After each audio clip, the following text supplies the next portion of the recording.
ನಮಸ್ತೆ ವೀಕ್ಷಕರೇ, ನೀವು ನೋಡ್ತಾ ಇದ್ದೀರಾ ನಮ್ಮ ಹೋಮಿಯೋಪತಿ ನೇರ ಪ್ರಸಾರ ಕಾರ್ಯಕ್ರಮಕ್ಕೆ ಎಲ್ಲರಿಗೂ ಸ್ವಾಗತ. ನಾನು ಪ್ರವೀಣಿ ದಾಸ್. ವೀಕ್ಷಕರೇ, ಇವತ್ತಿನ ಸಂಚಿಕೆಯಲ್ಲಿ ನಾವು ಪೈಲ್ಸ್ ಕುರಿತಾಗಿ ಸಾಕಷ್ಟು ಮಾಹಿತಿಯನ್ನ ನೀಡುತ್ತಾ ಇದ್ದೀವಿ. ಈ ಎಲ್ಲ ಮಾಹಿತಿಯನ್ನು ತಿಳಿಸಲಿಕ್ಕೆ ಇವತ್ತು ನಮ್ಮೊಟ್ಟಿಗೆ ಇದ್ದಾರೆ ಡಾಕ್ಟರ್ ಪ್ರಶಾಂತ್ ಅವರು.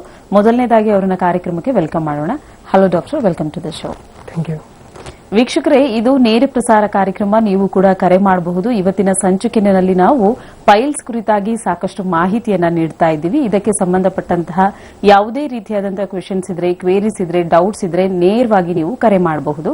ನೀವು ಮಾಡಬೇಕಾಗಿರೋದು ಇಷ್ಟೇ, ಟಿವಿ ಸ್ಕ್ರೀನ್ ಮೇಲೆ ಕಾಣ್ತಾ ಇರುವಂತಹ ನಂಬರ್ಗೆ ಕರೆ ಮಾಡಿ ಡಾಕ್ಟರ್ ಒಟ್ಟಿಗೆ ನೇರವಾಗಿ ಮಾತಾಡಿ ನಿಮ್ಮೆಲ್ಲಾ ಪ್ರಶ್ನೆಗಳಿಗೆ ಪರಿಹಾರ ಮಾರ್ಗಗಳನ್ನು ನೀವು ಪಡ್ಕೊಳ್ಬಹುದು.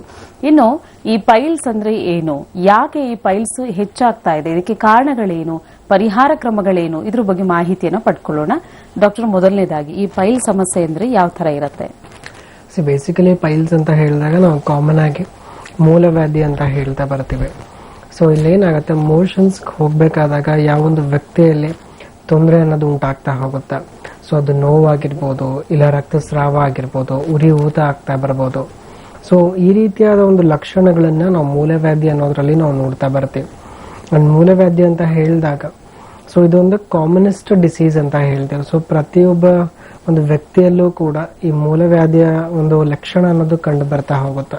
ಬಿಕಾಸ್ ಎಷ್ಟೋ ದಿವಸ ನಾವು ಇವತ್ತು ಪೇಷಂಟ್ಸ್ಗಳಲ್ಲಿ ನೋಡ್ತಾ ಇರೋದು ಮೋಷನ್ಸ್ ಅಲ್ಲಿ ಪೇನ್ ಆಗಿರ್ಬೋದು, ಸೊ ಉರಿ ಊತ ಆಗಿರ್ಬೋದು ಕಾಣಿಸ್ಕೊಂಡಿರುತ್ತೆ. ಅದಕ್ಕೆ ಸೂಕ್ತವಾದ ಚಿಕಿತ್ಸೆ ತಗೊಳ್ಳೋದಕ್ಕೆ ಹೋಗದೆ, ಸೊ ಯಾವುದೇ ರೀತಿ ಟ್ರೀಟ್ಮೆಂಟ್ ತಗೊಳ್ಳದೆ, ಸೊ ಅದನ್ನ ಹಿಂಜರಿತಾ ಸೊ ಆ ಕಾಯಿಲೆನ ಜಾಸ್ತಿ ಮಾಡೋದನ್ನ ನೋಡ್ತಾ ಇರ್ತೀವಿ.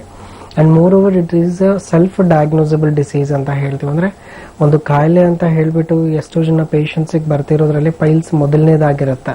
ಬಿಕಾಸ್ ಎಷ್ಟೋ ಜನ ಪೇಷಂಟ್ಸ್ ಒಂದರ ಕಾಯಿಲೆಯ ಲಕ್ಷಣದ ಮುಖಾಂತರ ಬರೋದನ್ನ ನಾವು ನೋಡ್ತಾ ಹೋಗ್ತೀವಿ. ಬಟ್ ಪೈಲ್ಸ್ ಅಂತ ಬಂದಾಗ ಸೊ ಡಾಕ್ಟರ್ ನಂಗೆ ಪೈಲ್ಸ್ ಇದೆ ಅಂತ ಹೇಳ್ಕೊಂಡು ಬರೋರೆ ಜಾಸ್ತಿ ಅಂತ ನಾವು ನೋಡ್ತಾ ಬರ್ಬೋದು. ಅಂಡ್ ಇಲ್ಲಿ ಏನಾಗುತ್ತೆ, ನಾರ್ಮಲಿ ಮೂಲವ್ಯಾಧಿ ಅಂತ ಹೇಳಿದಾಗ ಒಂದು ವ್ಯಕ್ತಿಗೆ ನಾರ್ಮಲಿ ಜೀರ್ಣಕ್ರಿಯೆ ಅನ್ನೋದು ಚೆನ್ನಾಗಿರ್ಬೇಕು. ಸೊ ಯಾವಾಗ ತಗೊಳ್ತಕ್ಕಂಥ ಆಹಾರ ಅನ್ನೋದು ಮಿತವಾಗಿಲ್ಲ, ತಗೊಳ್ತಕ್ಕಂಥ ಆಹಾರದಲ್ಲಿ ಕ್ವಾಲಿಟಿ ಇಲ್ಲ, ಅಂಡ್ ತಗೊಳ್ತಕ್ಕಂಥ ಆಹಾರ ಒಂದು ಸರಿಯಾದ ಕ್ರಮದಲ್ಲಿ ಇಲ್ಲ ಅಂತಂದ್ರೆ ಸೊ ಅಂಥವರಿಗೆ ಮೊದಲಿಗೆ ಈ ಸಮಸ್ಯೆ ಅನ್ನೋದು ಕಾಣ್ಕೊಳ್ತಾ ಹೋಗುತ್ತೆ. ಬಿಕಾಸ್ ಬೇಸಿಕಲಿ ನಾವೇನೇ ಆಹಾರ ತಗೊಳ್ತಾ ಇದ್ರು ಒಂದು 4 ರೀತಿಯಾದ ಜೀರ್ಣಕ್ರಿಯೆಯಲ್ಲಿ ನಾವು ನೋಡ್ತಾ ಬರ್ತೀವಿ. ಅದರಲ್ಲಿ ಮೊದಲನೇದಾಗಿ ನಾವು ಓರಲ್ ಡೈಜೆಷನ್ ಅಂತ ಹೇಳ್ತಾ ಹೋಗ್ತೇವೆ. ಸೊ ಬಾಯಿಂದ ಏನಾಗಿತ್ತಾ ಬರ್ತೀವಿ, ಅಲ್ಲಿಂದ ಸ್ಟಾರ್ಟ್ ಆಗ್ತಕ್ಕಂಥ ಜೀರ್ಣಶಕ್ತಿ. ನೆಕ್ಸ್ಟ್ ನಾವು ಅನ್ನನಾಳದಲ್ಲಿ ಜೀರ್ಣ ಆಗ್ತಕ್ಕಂಥದ್ದನ್ನ ನಾವು ನೋಡ್ತಾ ಹೋಗ್ತೇವೆ. ತದನಂತರ ನಾವು ಸ್ಟಮಕ್ ಡೈಜೆಷನ್, ಹೊಟ್ಟೆ ಭಾಗದಲ್ಲಿ ಜೀರ್ಣ ಆಗ್ತಾ ಹೋಗುತ್ತೆ. ಅಂಡ್ ನಂತರ ನಾವು ಡಿಫಿಕೇಶನ್ ಅಂತ ಹೇಳ್ತೀವಿ, ಮೋಷನ್ ಮುಖಾಂತರ ಪಾಸ್ ಆಗ್ತಾ ಇರೋದು. ಸೊ ಈ 4 ತರದ ಡೈಜೆಷನ್ ಅನ್ನೋದು ಯಾರ ಹತ್ರ ನಾರ್ಮಲ್ ಆಗಿರುತ್ತೆ ಅವ್ರಿಗೇನು ಪ್ರಾಬ್ಲಮ್ ಅನ್ನೋದು ಕಾಣಿಸ್ಕೊಳ್ತಾ ಇರೋದಿಲ್ಲ. ಸೊ ಯಾವಾಗ ಈ ಒಂದು ಸ್ಟಮಕ್ ಡೈಜೆಷನ್ ಆಗಿರ್ಬೋದು ಮತ್ತೆ ಡಿಫಿಕೇಶನ್ ಅಂತ ಏನ್ ಹೇಳ್ತಾ ಇದೀವಿ, ಸೊ ಎರಡು ಪ್ರೋಸೆಸ್ ಅಲ್ಲಿ ತೊಂದರೆ ಉಂಟಾಗ್ತಾ ಬರುತ್ತೆ. ನಾವು ಅಲ್ಲಿ ಪೈಲ್ಸ್ ಅಥವಾ ಮೂಲವ್ಯಾಧಿ ಅನ್ನುವಂಥ ಕಾಯಿಲೆನ ನೋಡ್ತಾ ಇದ್ದೇವೆ. ಸೊ ಎಷ್ಟೋ ಜನ ಪೇಷಂಟ್ಸ್ಗಳು ಇವತ್ತಿನ ದಿವಸ ಮೋಷನ್ಸ್ ಹೋಗ್ಬೇಕಾದ್ರೆ ನೋವು ಆಗ್ತಿದೆ, ಉರಿ ಊತ ಆಗ್ತಿದೆ ಅಂತಂದಾಗ ಸೊ ಅವ್ರಿಗೆ ತುಂಬಾ ದಿವಸದ ಹಿಂದೆ ಅವರು ಹಿಸ್ಟ್ರಿ ತಗೊಳ್ತಾ ಹೋದಾಗ ನಾವೆಲ್ಲೋ ಒಂದ್ ಕಡೆ ಅವ್ರಿಗೆ ಗ್ಯಾಸ್ಟ್ರಿಕ್ ಸಮಸ್ಯೆಯಿಂದ ಬಳಲ್ತಾ ಹೋಗ್ತಾರೆ. ಸೊ ಹೊಟ್ಟೆ ಉಬ್ಬಾರ ಆಗ್ತಿದೆ ಅಂತ ಎಷ್ಟೋ ಜನಕ್ಕೆ ಲಕ್ಷಣಗಳಿರುತ್ತೆ. ಸೊ ಏನೇ ಸ್ವಲ್ಪ ಹುಳಿಯಾದ ಊಟ ಮಾಡಿದ್ರಾಯ್ತು, ಮಸಾಲೆ ಖಾರ ಅಂಶಗಳನ್ನ ತಗೊಂಡ್ರಾಯ್ತು, ಸ್ವಲ್ಪ ಅಜೀರ್ಣತೆ ಸ್ಟಾರ್ಟ್ ಆಗ್ತಾ ಬರುತ್ತೆ. ಸೊ ಹುಳಿ ತೇಗಗಳು ಬರಕ್ ಸ್ಟಾರ್ಟ್ ಆಗುತ್ತೆ. ಸೊ ಇಷ್ಟೋ ಜನ ಪೇಷಂಟ್ಸ್ ಗಳಿಗೆ ನಾವು ಇಸೋಫೇಜಿಯಲ್ ರಿಫ್ಲೆಕ್ಸ್ ಡಿಸೀಸ್ ಅಂತ ಹೇಳ್ತೀವಿ. ಸೊ ಯಾವಾಗ ಏನೇ ಒಂದು ಆಹಾರ ತಗೊಂಡ್ರು ಕೂಡ ತಗೊಳಕ್ಕೆ ಆಗ್ತಿರೋದಿಲ್ಲ, ಇಮಿಡಿಯೇಟ್ಲಿ ವಾಮಿಟ್ ಆಗೋದನ್ನ ನಾವು ನೋಡ್ತಾ ಬರ್ತೀವಿ. ಸೊ ಈ ರೀತಿಯಾದ ಒಂದು ಬ್ಯಾಕ್ ಗ್ರೌಂಡ್ ಎಷ್ಟೋ ಜನ ಪೇಷಂಟ್ಸ್ ಅಲ್ಲಿ ನಾವು ನೋಡ್ತಾ ಬರ್ತೀವಿ. ಅಂಡ್ ತದನಂತರ ಯಾವಾಗ ಆ ಒಂದು ಸಮಸ್ಯೆ ತುಂಬಾನೇ ಉಲ್ಬಣ ಆಗ್ತಾ ಹೋಗುತ್ತೆ, ಜಸ್ಟ್ ಗ್ಯಾಸ್ಟ್ರಿಕ್ ಇದೆ ಅಂತ ಅದಕ್ಕೊಂದು ಮಾತ್ರೆ ತಗೊಳ್ಳೋದಾಗಿರ್ಬೋದು. ಸೊ ಅದನ್ನ ಮುಂದೆ ಹಾಕ್ತಾ ಹೋದಾಗ ಸೊ ಅಲ್ಲಿ ನಾವು ಯಾವಾಗ ಪ್ರೆಷರ್ ಅನ್ನೋದನ್ನ ಕ್ರಿಯೇಟ್ ಮಾಡ್ತಾ ಹೋಗ್ತೇವೆ. ಸೊ ಮೋಷನ್ಸ್ ಮಾಡ್ಬೇಕಾದ್ರೆ ಎಲ್ಲಿ ಒಂದು ಇಂಟ್ರಾವೈನಸ್ ಪ್ರೆಷರ್ ಡೆವಲಪ್ ಆಗುತ್ತೆ, ಸೊ ಅವಾಗ ಆ ರಕ್ತ ನಾಳೆಗಳು ಹಿಗ್ಗಿ ಊತಕ್ಕೊಳಗಾಗ್ತಾ ಬರುತ್ತೆ. ಅವಾಗ ಈ ಮೂಲವ್ಯಾಧಿಯಾದ ಒಂದು ಸಮಸ್ಯೆ ನಾವು ನೋಡ್ತಾ ಬರ್ತೀವಿ. ಅಂಡ್ ಮೂಲವ್ಯಾಧಿ ಅಂತ ಬೇಸಿಕಲಿ ಒಂದು ಪೇಷಂಟ್ಸ್ಗೆ ನಾವು ನೋಡ್ತಾ ಇದ್ದೀವಿ. ಸೊ ಮೂಲವ್ಯಾಧಿ ಅನ್ನೋ ಒಂದು ಕಾಯಿಲೆಯಿಂದ ಸಫರ್ ಆಗ್ತಿದ್ದಾರೆ ಅಂತಂದಾಗ ಸೊ ಅಲ್ಲಿ ಇಂಟ್ರಾವೈನಸ್ ಪ್ರೆಷರ್ ಅಂತ ಹೇಳಿದೆವು. ಸೊ ಯಾವ ಒಂದು ವ್ಯಕ್ತಿ ಸೊ ಪ್ರೆಷರ್ ಅಥವಾ ಒತ್ತಡ ಇರ್ತಕ್ಕಂಥ ಕೆಲಸ ಲೋವರ್ ಅಬ್ಡೋಮಿನಲ್ಗೆ ಎಲ್ಲಿ ಒತ್ತಡ ಜಾಸ್ತಿ ಆಗುತ್ತೆ ಅಂತವರಲ್ಲಿ ನಾವು ಪೈಲ್ಸ್ ಅತಿಯಾಗಿ ನಾವು ನೋಡ್ತಾ ಬರ್ತೇವೆ. ಅಂಡ್ ಈ ಒಂದು ಒತ್ತಡದ ಕೆಲಸದಲ್ಲಿ ನಾವು ತುಂಬಾ ಕಾಮನ್ ಆಗಿ ಪೈಲ್ಸ್ ಇರೋರಲ್ಲಿ ನೋಡ್ತಿರೋದು ಕಾನ್ಸ್ಟಿಪೇಷನ್ ಅಂತ ಹೇಳ್ತೀವಿ. ಮಲಬದ್ಧತೆ ಅನ್ನೋದು ಇವತ್ತಿನ ದಿವಸ ಪ್ರತಿಯೊಂದು ವ್ಯಕ್ತಿನೂ ಕೂಡ ಈ ಒಂದು ತೊಂದರೆಗೆ ಒಳಗಾಗಿರ್ತಾರೆ. ಸೊ ಈ ಒಂದು ಲಕ್ಷಣದ ಅನುಭವ ಆಗಿರುತ್ತೆ ಅಂತಾನೆ ನಾವು ಹೇಳ್ತೇವೆ. ಬಿಕಾಸ್ ಮಲಬದ್ಧತೆ ಅಂತ ಹೇಳಿದಾಗ ಕಾಮನ್ಲಿ ಮೋಷನ್ಸ್ಗೆ ಹೋದ್ರೆ ಸಲೀಸಾಗಿ ಆಗ್ತಾ ಇರೋದಿಲ್ಲ. ಎಷ್ಟೋ ಜನ ಪೇಷಂಟ್ಸ್ ಮೋಷನ್ಗೆ ಹೋದ್ರೆ ಸೊ ಅರ್ಧ ಗಂಟೆಯಿಂದ 1 hour ವರೆಗೂ ಕಾಲ ಕಳಿಬೇಕಾಗ್ತಾ ಬರುತ್ತೆ. ಸೊ ಅದರಿಂದ ಎಷ್ಟೋ ಜನ ಪೇಷಂಟ್ಸ್ಗೆ ಆ ರಕ್ತನಾಳಗಳಲ್ಲಿ ಸೊ ಒಂದು ಒತ್ತಡ ಉಂಟಾಗಿ ಅದರಿಂದ ಪೈಲ್ಸ್ ಬರೋದನ್ನ ನಾವು ನೋಡ್ತಾ ಬರ್ತೀವಿ. ಅಂಡ್ ಕಾನ್ಸ್ಟಿಪೇಷನ್ ಅಂತ ಹೇಳಿದಾಗ ಸೊ ಅಲ್ಲಿ ಎಷ್ಟೋ ಜನ ಪೇಷಂಟ್ಸ್ಗೆ ನಾವು ಕಾನ್ಸ್ಟಿಪೇಷನ್ ಅನ್ನೋದು ಸೊ ಹಲವಾರು ರೀತಿಯಾಗಿ ನೋಡ್ತಾ ಬರ್ತೀವಿ. ಕೆಲವೊಂದು ಪೇಷಂಟ್ಸ್ ಒಂದು ದಿವಸಕ್ಕೆ 3 ಇಂದ 4 ಸತಿ ಮೋಷನ್ಸ್ ಪಾಸ್ ಮಾಡ್ತಾ ಹೋಗ್ತಾರೆ, ಅದನ್ನು ನಾವು ಕಾನ್ಸ್ಟಿಪೇಷನ್ ಮಲಬದ್ಧತೆ ಅಂತ ಹೇಳ್ತಾ ಬರ್ತೀವಿ. ಅಂಡ್ ಕೆಲವೊಂದು ಪೇಷಂಟ್ಸ್ಗೆ ಒಂದ್ ದಿವಸ ಬಿಟ್ಟು ಒಂದ್ ದಿವಸ ಮೋಷನ್ಸ್ಗೆ ಹೋಗ್ತಾ ಇರ್ತಾರೆ, ಮೋಷನ್ಸೇ ಆಗ್ತಾ ಇರಲ್ಲ ಡಾಕ್ಟರ್ ಅಂತ ಹೇಳ್ತಾರೆ. ಸೊ ಅದನ್ನು ಕೂಡ ನಾವು ಒಂದ್ ರೀತಿಯಾದ ಕಾನ್ಸ್ಟಿಪೇಷನ್ ಅಂತ ಹೇಳ್ತೀವಿ. ಸೊ ಈ ರೀತಿ ಯಾವಾಗ ಆ ಒಂದು ಬಾವೆಲ್ ಹ್ಯಾಬಿಟ್ಸ್ ಇರೆಗ್ಯುಲರ್ ಆಗುತ್ತೆ, ಸೊ ಯಾವಾಗ ಒಂದು ಮೋಷನ್ಸ್ಗೆ ಹೋಗುವಂತ ಕ್ರಿಯೆ ನಾರ್ಮಲ್ ಆಗ್ತಾ ಇರೋದಿಲ್ಲ, ಸೊ ಅವಾಗ ಅಲ್ಲಿ ಖಂಡಿತವಾಗ್ಲೂ ತೊಂದರೆ ಅನ್ನೋದು ಉಂಟಾಗ್ತಾ ಬರುತ್ತೆ. ಅಂಡ್ ಅದು ಈ ಪೈಲ್ಸ್ ರೀತಿ ಆಗೋದು ನಾವು ಅತಿ ಹೆಚ್ಚಾಗಿ ನೋಡ್ತಾ ಬರ್ತೀವಿ ಅಂತಾನೆ ಹೇಳ್ಬೇಕು. ಅಂಡ್ ಈ ರೀತಿ ಯಾವಾಗ ಒಂದು ಪೈಲ್ಸ್ ಅನ್ನೋ ಕಾಯಿಲೆ ಕಾಣಿಸ್ಕೊಳ್ಳುತ್ತೆ, ಮೇನ್ಲಿ ಗುದದ್ವಾರದ ಇರ್ತಕ್ಕಂಥ ಸ್ಟ್ರಕ್ಚರ್ ಯಾವಾಗ ಡಿಫಾರ್ಮ್ ಆಗುತ್ತೆ, ಸೊ ಅಂತ ಒಂದು ಕಂಡೀಷನ್ಸ್ ಅಲ್ಲಿ ನಾವು ಈ ಪೈಲ್ಸ್ ಅನ್ನೋದನ್ನ ನೋಡ್ತಾ ಬರ್ತೀವಿ.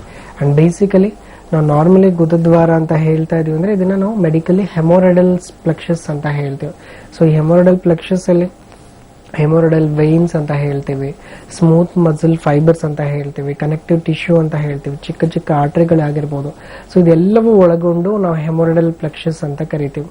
ಸೊ ಈ ಒಂದು ಹೆಮೋರೈಡಲ್ ಪ್ಲೆಕ್ಸಸ್ ನ ಕೆಲಸವೇ ಒಂದು ಫೀಕಲ್ ಕಾಂಟಿನೆನ್ಸ್ ಅಂತ ಹೇಳ್ತೀವಿ. ಪ್ರತಿಯೊಂದು ವ್ಯಕ್ತಿಗೂ ಮೋಷನ್ಸ್ ಆಗ್ಬೇಕಾದ್ರೆ ಒಂದು ಕಂಟ್ರೋಲಿಟಿ ಇರುತ್ತೆ. ಸೊ ಏನೇ ಒಂದು ಆಹಾರ ತಗೊಂಡ್ರು ಜೀರ್ಣ ಆಗ್ತಕ್ಕಂಥ ಪದಾರ್ಥ, ಸೊ ನಾವು ಆ ಒಂದು ಕಾಂಟಿನೆನ್ಸ್ ಇಂದ ಆ ಒಂದು ಕಂಟ್ರೋಲ್ ಅಲ್ಲಿ ಇರ್ತೀವಿ ಅಂದ್ರೆ ಪ್ರತಿಯೊಂದು ಸ್ಟ್ರಕ್ಚರ್ ಕೂಡ ಸೊ ಅದರದಾದಂತ ಕೆಲಸ ಮಾಡ್ತಾ ಬರಬೇಕು. ಸೊ ಯಾವಾಗ ಈ ಸ್ಟ್ರಕ್ಚರ್ಸ್ ಅಲ್ಲಿ ಹೆಮೋರೈಡಲ್ ವೈನ್ಸ್ ಅಂತ ನಾವೇನ್ ಹೇಳ್ತೀವಿ, ಆ ಒಂದು ನರಗಳ ಊತ ಅನ್ನೋದು ಅತಿಯಾದಾಗ ಸೊ ಆ ನರಗಳು ಹಿಗ್ಗಿ ಊತಕ್ಕೊಳಗಾದಾಗ ಬರುವಂತದ್ದನ್ನೇ ಪೈಲ್ಸ್ ಅಂತ ಹೇಳ್ತಾ ಬರ್ತೀವಿ. ಸೊ ಈ ರೀತಿ ಪೈಲ್ಸ್ ಅಂತ ಬಂದಾಗ ಅಲ್ಲಿರುವಂತ ಸ್ಟ್ರಕ್ಚರ್ಸ್ ಆಗಿರ್ಬೋದು, ಅಲ್ಲಿರ್ತಕ್ಕಂಥ ಸ್ಟ್ರಕ್ಚರ್ಸ್ಗೆ ಧಕ್ಕೆ ಆಗೋದಾಗಿರ್ಬೋದು, ಅದು ನಾವು ತಗೊಳ್ತಕ್ಕಂಥ ಆಹಾರದಿಂದ ಇರ್ಬೋದು, ನಮ್ಮ ದೈಹಿಕ ಚಟುವಟಿಕೆಗಳಿಂದ ಇರ್ಬೋದು, ಆಗುವಂತ ತೊಂದರೆನೆ ನಾವು ಮೂಲವ್ಯಾಧಿ ಅಂತ ಹೇಳ್ತಾ ಬರ್ತೀವಿ.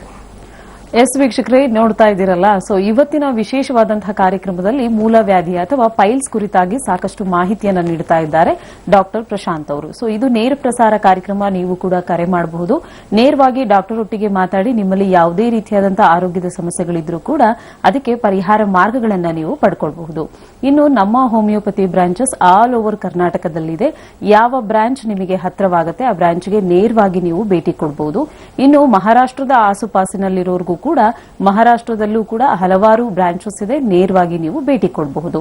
ಇನ್ನು ಬೆಂಗಳೂರಿನಲ್ಲಿ 2 ಬ್ರಾಂಚ್ ಇದೆ, ಜಯನಗರ ಮತ್ತು ಮಲ್ಲೇಶ್ವರಂ.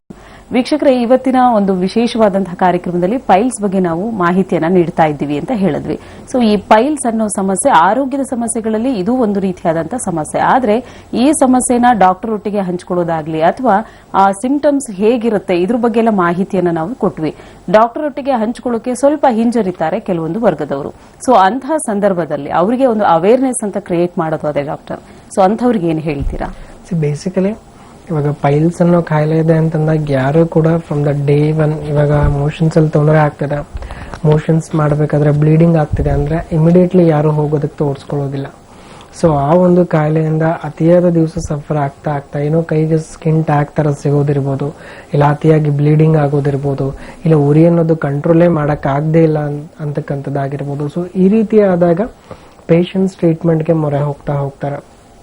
ಬಿಕಾಸ್ ಎಷ್ಟೋ ಜನ ಪೇಷಂಟ್ಸ್ಗಳಲ್ಲಿ ಇವತ್ತಿನ ದಿವಸ ಫ್ರಮ್ ದ ಡೇ 1 ಆಗಿರ್ಬೋದು, ಇಲ್ಲ ಅದೊಂದು ಕಾಯಿಲೆ ತುಂಬಾ ಇನಿಷಿಯಲ್ ಸ್ಟೇಜ್ ಇದೆ ಅಂದ್ರೆ ಸೊ ಈ ಪೈಲ್ಸ್ ಅನ್ನೋದು ಖಂಡಿತವಾಗ್ಲೂ ಒಂದು ಕ್ಯೂರಬಲ್ ಡಿಸೀಸ್ ಅಂತ ಹೇಳ್ತೀವಿ. ಬಟ್ ಯಾವಾಗ ಆ ಒಂದು ಕಾಯಿಲೆನ ನಾವೇ ಮುಚ್ಚಿಡ್ತಾ ಅದನ್ನ ಜಾಸ್ತಿ ಮಾಡ್ತಾ ಹೋಗ್ತೀವಿ ಅಂದಾಗ ಸೊ ಅವಾಗ ಎಷ್ಟೋ ಜನ ಪೇಷಂಟ್ಸ್ಗೆ ನಾವು ಇವತ್ತಿನ ದಿವಸ ನೋಡ್ತಾ ಇರೋದು ಆಪರೇಷನ್ಸ್ 2 ರಿಂದ 3 ಸತಿ ಮಾಡ್ಕೊಂಡ್ರು ಆ ಕಾಯಿಲೆ ಹೋಗ್ತಾ ಇಲ್ಲ, ಅಲ್ಲಿವರೆಗೂ ಕೂಡ ಸ್ಟೇಜ್ ವರ್ಗೂ ಕೂಡ ಬರ್ತಾ ಇದ್ದಾರೆ. ಸೊ ಹಾಗಾಗಿ ಒಂದು ಪೇಷಂಟ್ಸ್ಗೆ ಯಾವಾಗ ಇನಿಷಿಯಲ್ ಒಂದು ಟೈಮ್ ಅಲ್ಲಿ ಈ ಒಂದು ಕಾಯಿಲೆ ಇದೆ ಅಂತ ಗೊತ್ತಾಗ್ತಾ ಹೋಗುತ್ತೆ, ಸೊ ಇನಿಷಿಯಲಿ ಮೋಷನ್ಸ್ ಅಲ್ಲಿ ತೊಂದರೆ ಉಂಟಾಗ್ತಾ ಹೋಗುತ್ತೆ, ಮೋಷನ್ ಸರಿಯಾಗಿ ಆಗದೆ ಇರ್ಬೋದು, ಇಲ್ಲ ಮೋಷನ್ಸ್ಗೆ ಕಂಟಿನ್ಯೂಸ್ ಆಗಿ ಹೋಗೋದಾಗಿರ್ಬೋದು. ಸೊ ಯಾವಾಗ ರಕ್ತನಾಳಿಗಳಿಗೆ ತುಂಬಾ ಪ್ರೆಷರ್ ಅನ್ನೋದು ಉಂಟಾಗ್ತಕ್ಕಂಥದ್ದು ಅಂಡ್ ರಕ್ತನಾಳಗಳಿಗೆ ತುಂಬಾ ಆಕ್ಟಿವಿಟಿ ಆಗುವಂಥದ್ದು ಸೊ ಕಾಣಿಸ್ತಾ ಹೋಗುತ್ತೆ, ಅವಾಗ ತೊಂದರೆ ಅನ್ನೋದು ಇದೆ ಅಂತಾನೆ ಅರ್ಥ. ಅಂಡ್ ಎಷ್ಟೋ ಜನ ಪೇಷಂಟ್ಸ್ಗೆ ಇವತ್ತಿನ ದಿವಸ ಈ ಪೈಲ್ಸ್ ಅನ್ನೋ ಕಾಯಿಲೆ ಬಂದಾಗ ಸೊ ಅನ್ವಾಂಟೆಡ್ಲಿ ಏನೋ ಒಂದು ಡಯಟ್ ಮಾಡೋದಾಗಿರ್ಬೋದು, ಏನೋ ಒಂದು ಅವ್ರಿಗೆ ಗೊತ್ತಿಲ್ಲದೆ ಸೊ ಆ ಒಂದು ಪ್ರೊಸೀಜರ್ಸ್ ನ ಫಾಲೋ ಅಪ್ ಮಾಡ್ತಾ ಹೋಗ್ತಾರೆ. ಬಿಕಾಸ್ ಇವಾಗ ಇಷ್ಟು ಜನ ಪೇಷಂಟ್ಸಿಗೆ ನಾವು ನೋಡ್ತೀವಿ ಮೋಷನ್ಸ್ಗೆ ಹೋಗ್ಬೇಕಾದ್ರೆ ಸ್ವಲ್ಪ ಉರಿಯೂತ ಕಾಣಿಸ್ಕೊಳ್ತಾ ಇದೆ ಅಂತಂದಾಗ ಸೊ ಅವರು ತುಂಬಾ ಸಪ್ಪೆ ಊಟ ಮಾಡಕ್ ಸ್ಟಾರ್ಟ್ ಮಾಡ್ತಾರೆ, ಮಸಾಲೆ ಖಾರ ಅಂಶಗಳನ್ನು ದೂರ ಇಡ್ತಾರೆ. ಸೊ ಒಂದು 4 ರಿಂದ 5 ದಿವಸ ಅದನ್ನ ದೂರ ಇಡ್ತಿದ್ದಂಗೆ ಮತ್ತೆ ಅದು ಸರಿಯಾಗಿ ಆಯ್ತು, ಯಾವುದೇ ರೀತಿ ತೊಂದರೆ ಬರ್ತಿಲ್ಲ ಅಂದ್ರೆ ಮತ್ತೆ ತಿರ್ಗಾ ತಗೊಳಕ್ ಸ್ಟಾರ್ಟ್ ಮಾಡ್ತಾರೆ. ಸೊ ಆ ರೀತಿ ಆದಾಗ ಸಮಸ್ಯೆ ಅನ್ನೋದು ಹೋಗುತ್ತೆ, ಮತ್ತೆ ತಿರ್ಗಾ ರಿಪೀಟ್ ಆದಾಗ ಸಿವಿಯರಿಟಿ, ಆ ಒಂದು ಕಾಯಿಲೆಯ ತೀವ್ರತೆ ಅನ್ನೋದು ಅತಿ ಹೆಚ್ಚಾಗೋದನ್ನ ನಾವು ನೋಡ್ತಾ ಬರ್ತೀವಿ. ಸೊ ಹೀಗಾಗಿ ನಮ್ಮ ಆಹಾರ ಅನ್ನೋದು ಕೂಡ ಕಂಪ್ಲೀಟ್ಲಿ ಕಂಟ್ರೋಲ್ ಅಲ್ಲಿ ಇರಬೇಕು. ಅದು ಎಲ್ಲಿವರೆಗೂ ಅಂದ್ರೆ ಆ ಕಾಯಿಲೆ ಅನ್ನೋದು ಸಂಪೂರ್ಣವಾಗಿ ಹೋಗಿದೆ ಅನ್ನೋವರೆಗೂ. ಅಂಡ್ ನಾರ್ಮಲಿ ಪೈಲ್ಸ್ ಕಾಯಿಲೆ ಆಗಿರ್ಬೋದು, ಇನ್ನು ಯಾವುದೇ ರೀತಿಯಾದ ಕಾಯಿಲೆ ಆಗಿರ್ಬೋದು, ನಾವು ಯಾವುದೇ ಆದಂತ ಒಂದು ಆಹಾರ ಪದ್ಧತಿ ಆಗಿರ್ಬೋದು, ಇಲ್ಲ ಫಿಸಿಕಲ್ ಆಕ್ಟಿವಿಟೀಸ್ ಸ್ಟಾರ್ಟ್ ಮಾಡ್ತಾ ಇದೀವಿ, ಏನೋ ಒಂದು ಪ್ರೊಸೀಜರ್ಗೆ ಹೋಗ್ತಾ ಇದೀವಿ ಅಂತಂದಾಗ ಸೊ ಖಂಡಿತವಾಗ್ಲೂ ಅದಕ್ಕೆ ಚಿಕಿತ್ಸೆ ಅನ್ನೋದು ಕೂಡ ಖಂಡಿತವಾಗ್ಲೂ ನೀಡಿರುತ್ತೆ. ಬಿಕಾಸ್ ನಾವು ಯಾವುದೇ ರೀತಿ ಚಿಕಿತ್ಸೆ ತಗೊಳ್ತಾ ಇಲ್ಲ ಅಂದಾಗ ಕಾಯಿಲೆ ಅನ್ನೋದು ಮೇಂಟೈನ್ ಆಗ್ತಾ ಹೋಗುತ್ತೆ ಹೊರತು ಕಾಯಿಲೆ ಅನ್ನೋದು ಯಾವುದೇ ರೀತಿ ವಾಸಿ ಆಗ್ತಾ ಇರೋದಿಲ್ಲ. ಸೊ ನಾವೇನೇ ಒಂದು ಡಯಟ್ ಮಾಡ್ತಾ ಇದೀವಿ ಪೈಲ್ಸ್ಗೆ ಅಂತಂದಾಗ ಆ ಕಾಯಿಲೆ ಎಷ್ಟಿರುತ್ತೆ ಅಷ್ಟರಲ್ಲೇ ಮೇಂಟೈನ್ ಆಗ್ತಾ ಹೋಗುತ್ತೆ. ಬಟ್ ಯಾವುದೇ ರೀತಿ ಆ ಕಾಯಿಲೆ ಅನ್ನೋದು ವಾಸಿ ಆಗ್ಬೇಕು ಅಂದ್ರೆ ಅದಕ್ಕೆ ಇರ್ತಕ್ಕಂಥ ಸೂಕ್ತ ಚಿಕಿತ್ಸೆ ಖಂಡಿತವಾಗ್ಲೂ ನೀಡಿರುತ್ತೆ. ಅಂಡ್ ಅದನ್ನ ನಾವು ತಗೊಳ್ತಾ ಬರ್ಬೇಕು. ಅಂಡ್ ಬೇಸಿಕಲಿ ಸೊ ಆಹಾರ ಕ್ರಮ ಅನ್ನೋದು ತುಂಬಾ ಇಂಪಾರ್ಟೆಂಟ್ ಆಗ್ತಾ ಬರುತ್ತೆ. ಬಿಕಾಸ್ ಫಸ್ಟ್ಗೆ ಯಾರಿಗೆ ಈ ಪೈಲ್ಸ್ ಅನ್ನೋ ಕಾಯಿಲೆ ಬಂದ್ಬಿಡುತ್ತೆ, ಸೊ ಪೈಲ್ಸ್ ಅನ್ನೋ ಕಾಯಿಲೆಗೆ ಯಾವುದೇ ರೀತಿ ಅಟ್ಲೀಸ್ಟ್ ಬೇರೆಯವರಿಗೆ ಹೇಳ್ಕೊಳಕ್ ಆಗ್ತಾ ಇರೋದಿಲ್ಲ, ಸೊ ಆ ಕಾಯಿಲೆಯಿಂದ ಸಫರ್ ಆಗ್ತಿದ್ದಾರೆ ಅಂತಂದಾಗ ಸೊ ಅವರಲ್ಲೇ ಆಗ್ತಕ್ಕಂಥ ಒಂದು ಬದಲಾವಣೆನ ಅವ್ರು ನೋಡ್ಕೊಳ್ತಾ ಹೋಗ್ಬೇಕು. ಬೇಸಿಕಲಿ ಆ ಮಸಾಲೆ ಖಾರ ಅಂಶಗಳನ್ನು ತಗೊಳ್ತಾ ಇದ್ರೆ ಸೊ ಅದನ್ನ ಒಂದು ಸ್ವಲ್ಪ ದಿವಸ ಅವಾಯ್ಡ್ ಮಾಡೋದಾಗಿರ್ಬೋದು, ಅಂಡ್ ನೀರನ್ನ ಅತಿ ಹೆಚ್ಚಾಗಿ ಕುಡಿಯೋದಾಗಿರ್ಬೋದು. ಸೊ ಇವೆಲ್ಲ ಏನಾಗುತ್ತೆ, ಸ್ವಲ್ಪ ಮೋಷನ್ಸ್ ಅನ್ನೋದು ಸಲೀಸಾಗೋದಕ್ಕೆ ಹೆಲ್ಪ್ ಆಗುತ್ತೆ. ಅಂಡ್ ಯಾವುದೇ ರೀತಿನೂ ಕೂಡ ಸೊ ರಕ್ತನಾಳಗಳಲ್ಲಿ ಒತ್ತಡ ಬೀಳ್ತಾ ಇರೋದಿಲ್ಲ. ಅಂಡ್ ಮೋಷನ್ ಸಲೀಸಾಗಿ ಹೋಯ್ತು ಅಂದ್ರೆ ಪೇಷಂಟ್ಸ್ಗೆ ಒಂದು ರಿಲೀಫ್ ಅನ್ನೋದು ಸಿಗ್ತಾ ಹೋಗುತ್ತೆ. ಅಂಡ್ ನಾವು ಅತಿಯಾದ ಪೇಷಂಟ್ಸ್ಗಳಿಗೆ ನಾವು ಹೇಳ್ತಾ ಹೋಗ್ತೀವಿ, ಅತಿಯಾಗಿ ಈ ನಾರಿನ ಅಂಶ ಇರತಕ್ಕಂಥ ಆಹಾರಗಳನ್ನು ತಗೊಳ್ತಾ ಬನ್ನಿ ಅಂತ ಹೇಳ್ತೀವಿ. ಸೊ ಅದು ಎಷ್ಟೋ ಜನ ಪೇಷಂಟ್ಸ್ಗೆ ಹೆಲ್ಪ್ ಆಗ್ತಾ ಹೋಗುತ್ತೆ. ಅಂಡ್ ಫಿಸಿಕಲಿ ಆಕ್ಟಿವ್ ಆಗ್ತಾ ಬರಬೇಕು. ಸೊ ಪ್ರತಿ ದಿವಸ ಈ ಕಾಯಿಲೆ ಇರೋರು ಫಸ್ಟ್ ಅಂಡ್ ಫಾರ್ಮೋಸ್ಟ್ ಮಾಡ್ತಕ್ಕಂಥದ್ದು ಸ್ವಲ್ಪ ವಾಕ್ ಮಾಡ್ತಾ ಬರಬೇಕು. ಎವ್ರಿ ಡೇ ಅಟ್ಲೀಸ್ಟ್ ಒಂದು 30 ರಿಂದ 35 ನಿಮಿಷ ಒಂದು ಬ್ರಿಸ್ಕ್ ವಾಕ್ ಮಾಡೋದು ಕೂಡ ಈ ಕಾನ್ಸ್ಟಿಪೇಷನ್ ಇರ್ಬೋದು, ಮಲಬದ್ಧತೆನ ಕಂಟ್ರೋಲ್ ಮಾಡ್ತಾ ಬರುತ್ತೆ. ಅಂಡ್ ಪೇಷಂಟ್ಸ್ಗೆ ನಾವು ತುಂಬಾ ಹೈಡ್ರೇಟೆಡ್ ಆಗಿರಿ ಅಂತ ಹೇಳ್ತೀವಿ, ಅತಿ ಹೆಚ್ಚಾಗಿ ನೀರು ಕುಡೀರಿ ಅಂತ ಹೇಳ್ತೀವಿ. ಸೊ ಅವೆಲ್ಲವೂ ಕೂಡ ಮೋಷನ್ಸ್ ಅನ್ನೋದು ಕಂಟ್ರೋಲ್ ಅಲ್ಲಿ ಇಟ್ಕೊಳ್ಳೋಕೆ ಹೆಲ್ಪ್ ಆಗುತ್ತೆ, ಮೋಷನ್ಸ್ ನ ಸಲೀಸಾಗೋದಕ್ಕೆ ಹೆಲ್ಪ್ ಆಗುತ್ತೆ. ಅಂಡ್ ಯಾರಿಗೆ ಈ ಸಮಸ್ಯೆ ಅನ್ನೋದು ಇನಿಷಿಯಲ್ ಸ್ಟೇಜ್ ಅಲ್ಲಿ ಇರುತ್ತೆ ಅಟ್ಲೀಸ್ಟ್ ಅವ್ರ ಕೇಸ್ ಅನ್ನೋದು ಸೊ ಹಿಡಿತದಲ್ಲಿ ಇಟ್ಕೊಳ್ಳೋದಕ್ಕೆ, ಮಾನಿಟರ್ ಮಾಡೋದಕ್ಕೆ ಹೆಲ್ಪ್ ಆಗ್ತಾ ಬರುತ್ತೆ. ಬಟ್ ಯಾವಾಗ ಕಾಯಿಲೆ ಅನ್ನೋದು ಇವೊಂದು ಯಾವುದೇ ರೀತಿಯಾದ ಒಂದು ಡಯಟ್ ಆಗಿರ್ಬೋದು, ಫಿಸಿಕಲ್ ಆಕ್ಟಿವಿಟೀಸ್ ಆಗಿರ್ಬೋದು, ಸೊ ಅದನ್ನ ನೋಡ್ತಾ ಇಲ್ಲ ಅಂದ್ರೆ ಖಂಡಿತವಾಗ್ಲೂ ಅದನ್ನ ಟ್ರೀಟ್ಮೆಂಟ್ ನ ಅವಶ್ಯಕತೆ ಇದ್ದೇ ಇರುತ್ತೆ. ಬಿಕಾಸ್ ಈ ಕಾಯಿಲೆ ಹೇಗೆ ಹೇಳ್ಕೋಬೇಕು, ಸೊ ಈ ತರ ಹೇಳ್ಕೊಂಡ್ರೆ ಯಾರೇನು ಅನ್ಕೋತಾರೋ ಅನ್ನೋ ಒಂದು ಮುಜುಗರದಿಂದ ಆ ಕಾಯಿಲೆನ ಮುಚ್ಚಿಡ್ತಾ ಹೋದಲ್ಲಿ ಆ ಕಾಯಿಲೆ ಅನ್ನೋದು ಏನಾಗುತ್ತೆ ಹೇಗಿದ್ರು ಬೆಳಿತಾನೆ ಹೋಗುತ್ತೆ. ಅಂಡ್ ಇವತ್ತು ಎಷ್ಟೋ ಜನ ಪೇಷಂಟ್ಸ್ ಅಲ್ಲಿ ನಾವು ಮ್ಯಾಕ್ಸಿಮಮ್ ಜನರಲ್ಲಿ ಬ್ಲೀಡಿಂಗ್ ಮೋಷನ್ಸ್ ಅಲ್ಲಿ ಅತಿ ಹೆಚ್ಚಾಗಿ ಹೋಗೋದ್ರಿಂದ ಅನಿಮಿಯಾ ಆಗೋದನ್ನ ನೋಡ್ತಾ ಇದೀವಿ. ಅಂದ್ರೆ ರಕ್ತ ಅನ್ನೋದು ಲಾಸ್ ಆಗ್ತಾ ಹೋಗುತ್ತೆ, ಬಾಡಿ ಒಳಗಡೆ ಹಿಮೋಗ್ಲೋಬಿನ್ ಕಂಟೆಂಟ್ ಕಡಿಮೆ ಆಗೋದನ್ನ ನೋಡ್ತೀವಿ. ಅಂಡ್ ಎಷ್ಟೋ ಜನ ಪೇಷಂಟ್ಸ್ ಗಳಿಗೆ ಈ ಪೈಲ್ಸ್ ಕಾಯಿಲೆ ಅತಿ ಹೆಚ್ಚಾಗಿ ಪ್ರೊಲ್ಯಾಪ್ಸ್ ಆಫ್ ರೆಕ್ಟಮ್ ಅಂತ ಹೇಳ್ತೀವಿ, ಕಂಪ್ಲೀಟ್ಲಿ ಆ ಗುದದ್ವಾರದಲ್ಲಿ ಇರ್ತಕ್ಕಂಥ ಸ್ಟ್ರಕ್ಚರ್ಸ್ ಆಚೆ ಬರೋದನ್ನ ನಾವು ನೋಡ್ತಾ ಹೋಗ್ತೀವಿ. ಅಂಡ್ ಪೇಷಂಟ್ಸ್ಗೆ ಕುತ್ಕೊಳ್ಳೋದಕ್ಕೆ ಕಷ್ಟ ಆಗ್ತಾ ಹೋಗುತ್ತೆ, ನಿಂತ್ಕೊಳ್ಳೋದಕ್ಕೆ ಕಷ್ಟ ಆಗ್ತಾ ಹೋಗುತ್ತೆ, ಓಡಾಡೋದಕ್ಕೂ ಕೂಡ ಕಷ್ಟ ಆಗುತ್ತೆ. ಸೊ ಇವೆಲ್ಲ ಸಮಸ್ಯೆಗಳನ್ನ ನಾವು ನೋಡ್ತಾ ಹೋಗ್ತೇವೆ. ಅಂಡ್ ಇವೊಂದು 2 ರಿಂದ 3% ರೆಕ್ಟಲ್ ಕ್ಯಾನ್ಸರ್ ಆಗೋದು ನಾವು ಇವತ್ತಿನ ದಿವಸ ಪೈಲ್ಸ್ ಕಾಯಿಲೆನ ಅತಿಯಾದ ದಿವಸ ಬಿಡ್ತಾ ಹೋದಲ್ಲಿ ನೋಡ್ತಾ ಇದೀವಿ.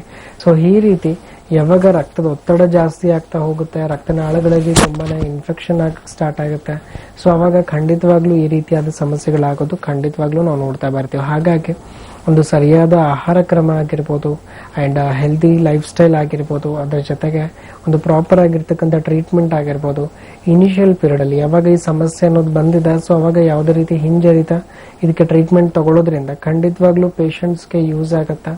ಅಂಡ್ ಆ ಒಂದು ಟ್ರೀಟ್ಮೆಂಟ್ ಇಂದ ಯಾವಾಗ ಕಂಪ್ಲೀಟ್ಲಿ ಪೇಷಂಟ್ಸ್ಗೆ ಬೆಟರ್ ಆಗುತ್ತೆ ಅವಾಗ ಮತ್ತೆ ಯಾವುದೇ ರೀತಿಯಾದ ಒಂದು ಸಮಸ್ಯೆ ಬರದೇ ಇರೋ ತರ ನೋಡ್ಕೋಬಹುದು. ಬಿಕಾಸ್ ಅದೇ ಡಯಟ್ ಆಗಿರ್ಬೋದು, physical activities life long maintain ಮಾಡೋದ್ರಿಂದ. ಸೊ ಈ ರೀತಿ ಈ ಕಾಯಿಲೆ ಕಾಣಿಸ್ಕೊಳ್ತಾ ಇದೆ. ಯಾವುದೇ ಒಂದು ಪೇಷಂಟ್ಸ್ಗೆ ಮೋಷನ್ಸ್ಗೆ ಹೋಗ್ಬೇಕಾದ್ರೆ ತೊಂದರೆ ಕಾಣಿಸ್ಕೊಳ್ತಾ ಇದೆ, ಅದು ಒಂದು ಗ್ಯಾಸ್ಟ್ರಿಕ್ ಇಂದ ಹಿಡ್ಕೊಂಡು ಮಲಬದ್ಧತೆ ಅಂದ್ರೆ ಮೋಷನ್ಸ್ಗೆ ಹೋಗೋದಕ್ಕೆ ತೊಂದರೆ ಆಗ್ತಾ ಇದೆ ಅಂತ ಹಿಡ್ಕೊಂಡು ಅಂಡ್ ಅದರಿಂದ ನೋವು ಆಗಿರ್ಬೋದು, ಉರಿ ಆಗಿರ್ಬೋದು, ರಕ್ತಸ್ರಾವ ಆಗಿರ್ಬೋದು, ಇದು ಯಾವುದೇ ರೀತಿಯಾದ ತೊಂದರೆಗಳಿದ್ರು ಅದಕ್ಕೆ ಯಾವುದೇ ರೀತಿನೂ ಕೂಡ ಹಿಂದೇಟ್ ಹಾಕಬಾರ್ದು. ಸೊ ಅದಕ್ಕೆ ಟ್ರೀಟ್ಮೆಂಟ್ ಎಷ್ಟು ಬೇಗ ನಾವು ತಗೊಳಕ್ ಸ್ಟಾರ್ಟ್ ಮಾಡ್ತೀವಿ ಆ ಕಾಯಿಲೆ ಅಷ್ಟೇ ಬೇಗವಾಗಿ ಕಡಿಮೆ ಆಗುತ್ತೆ.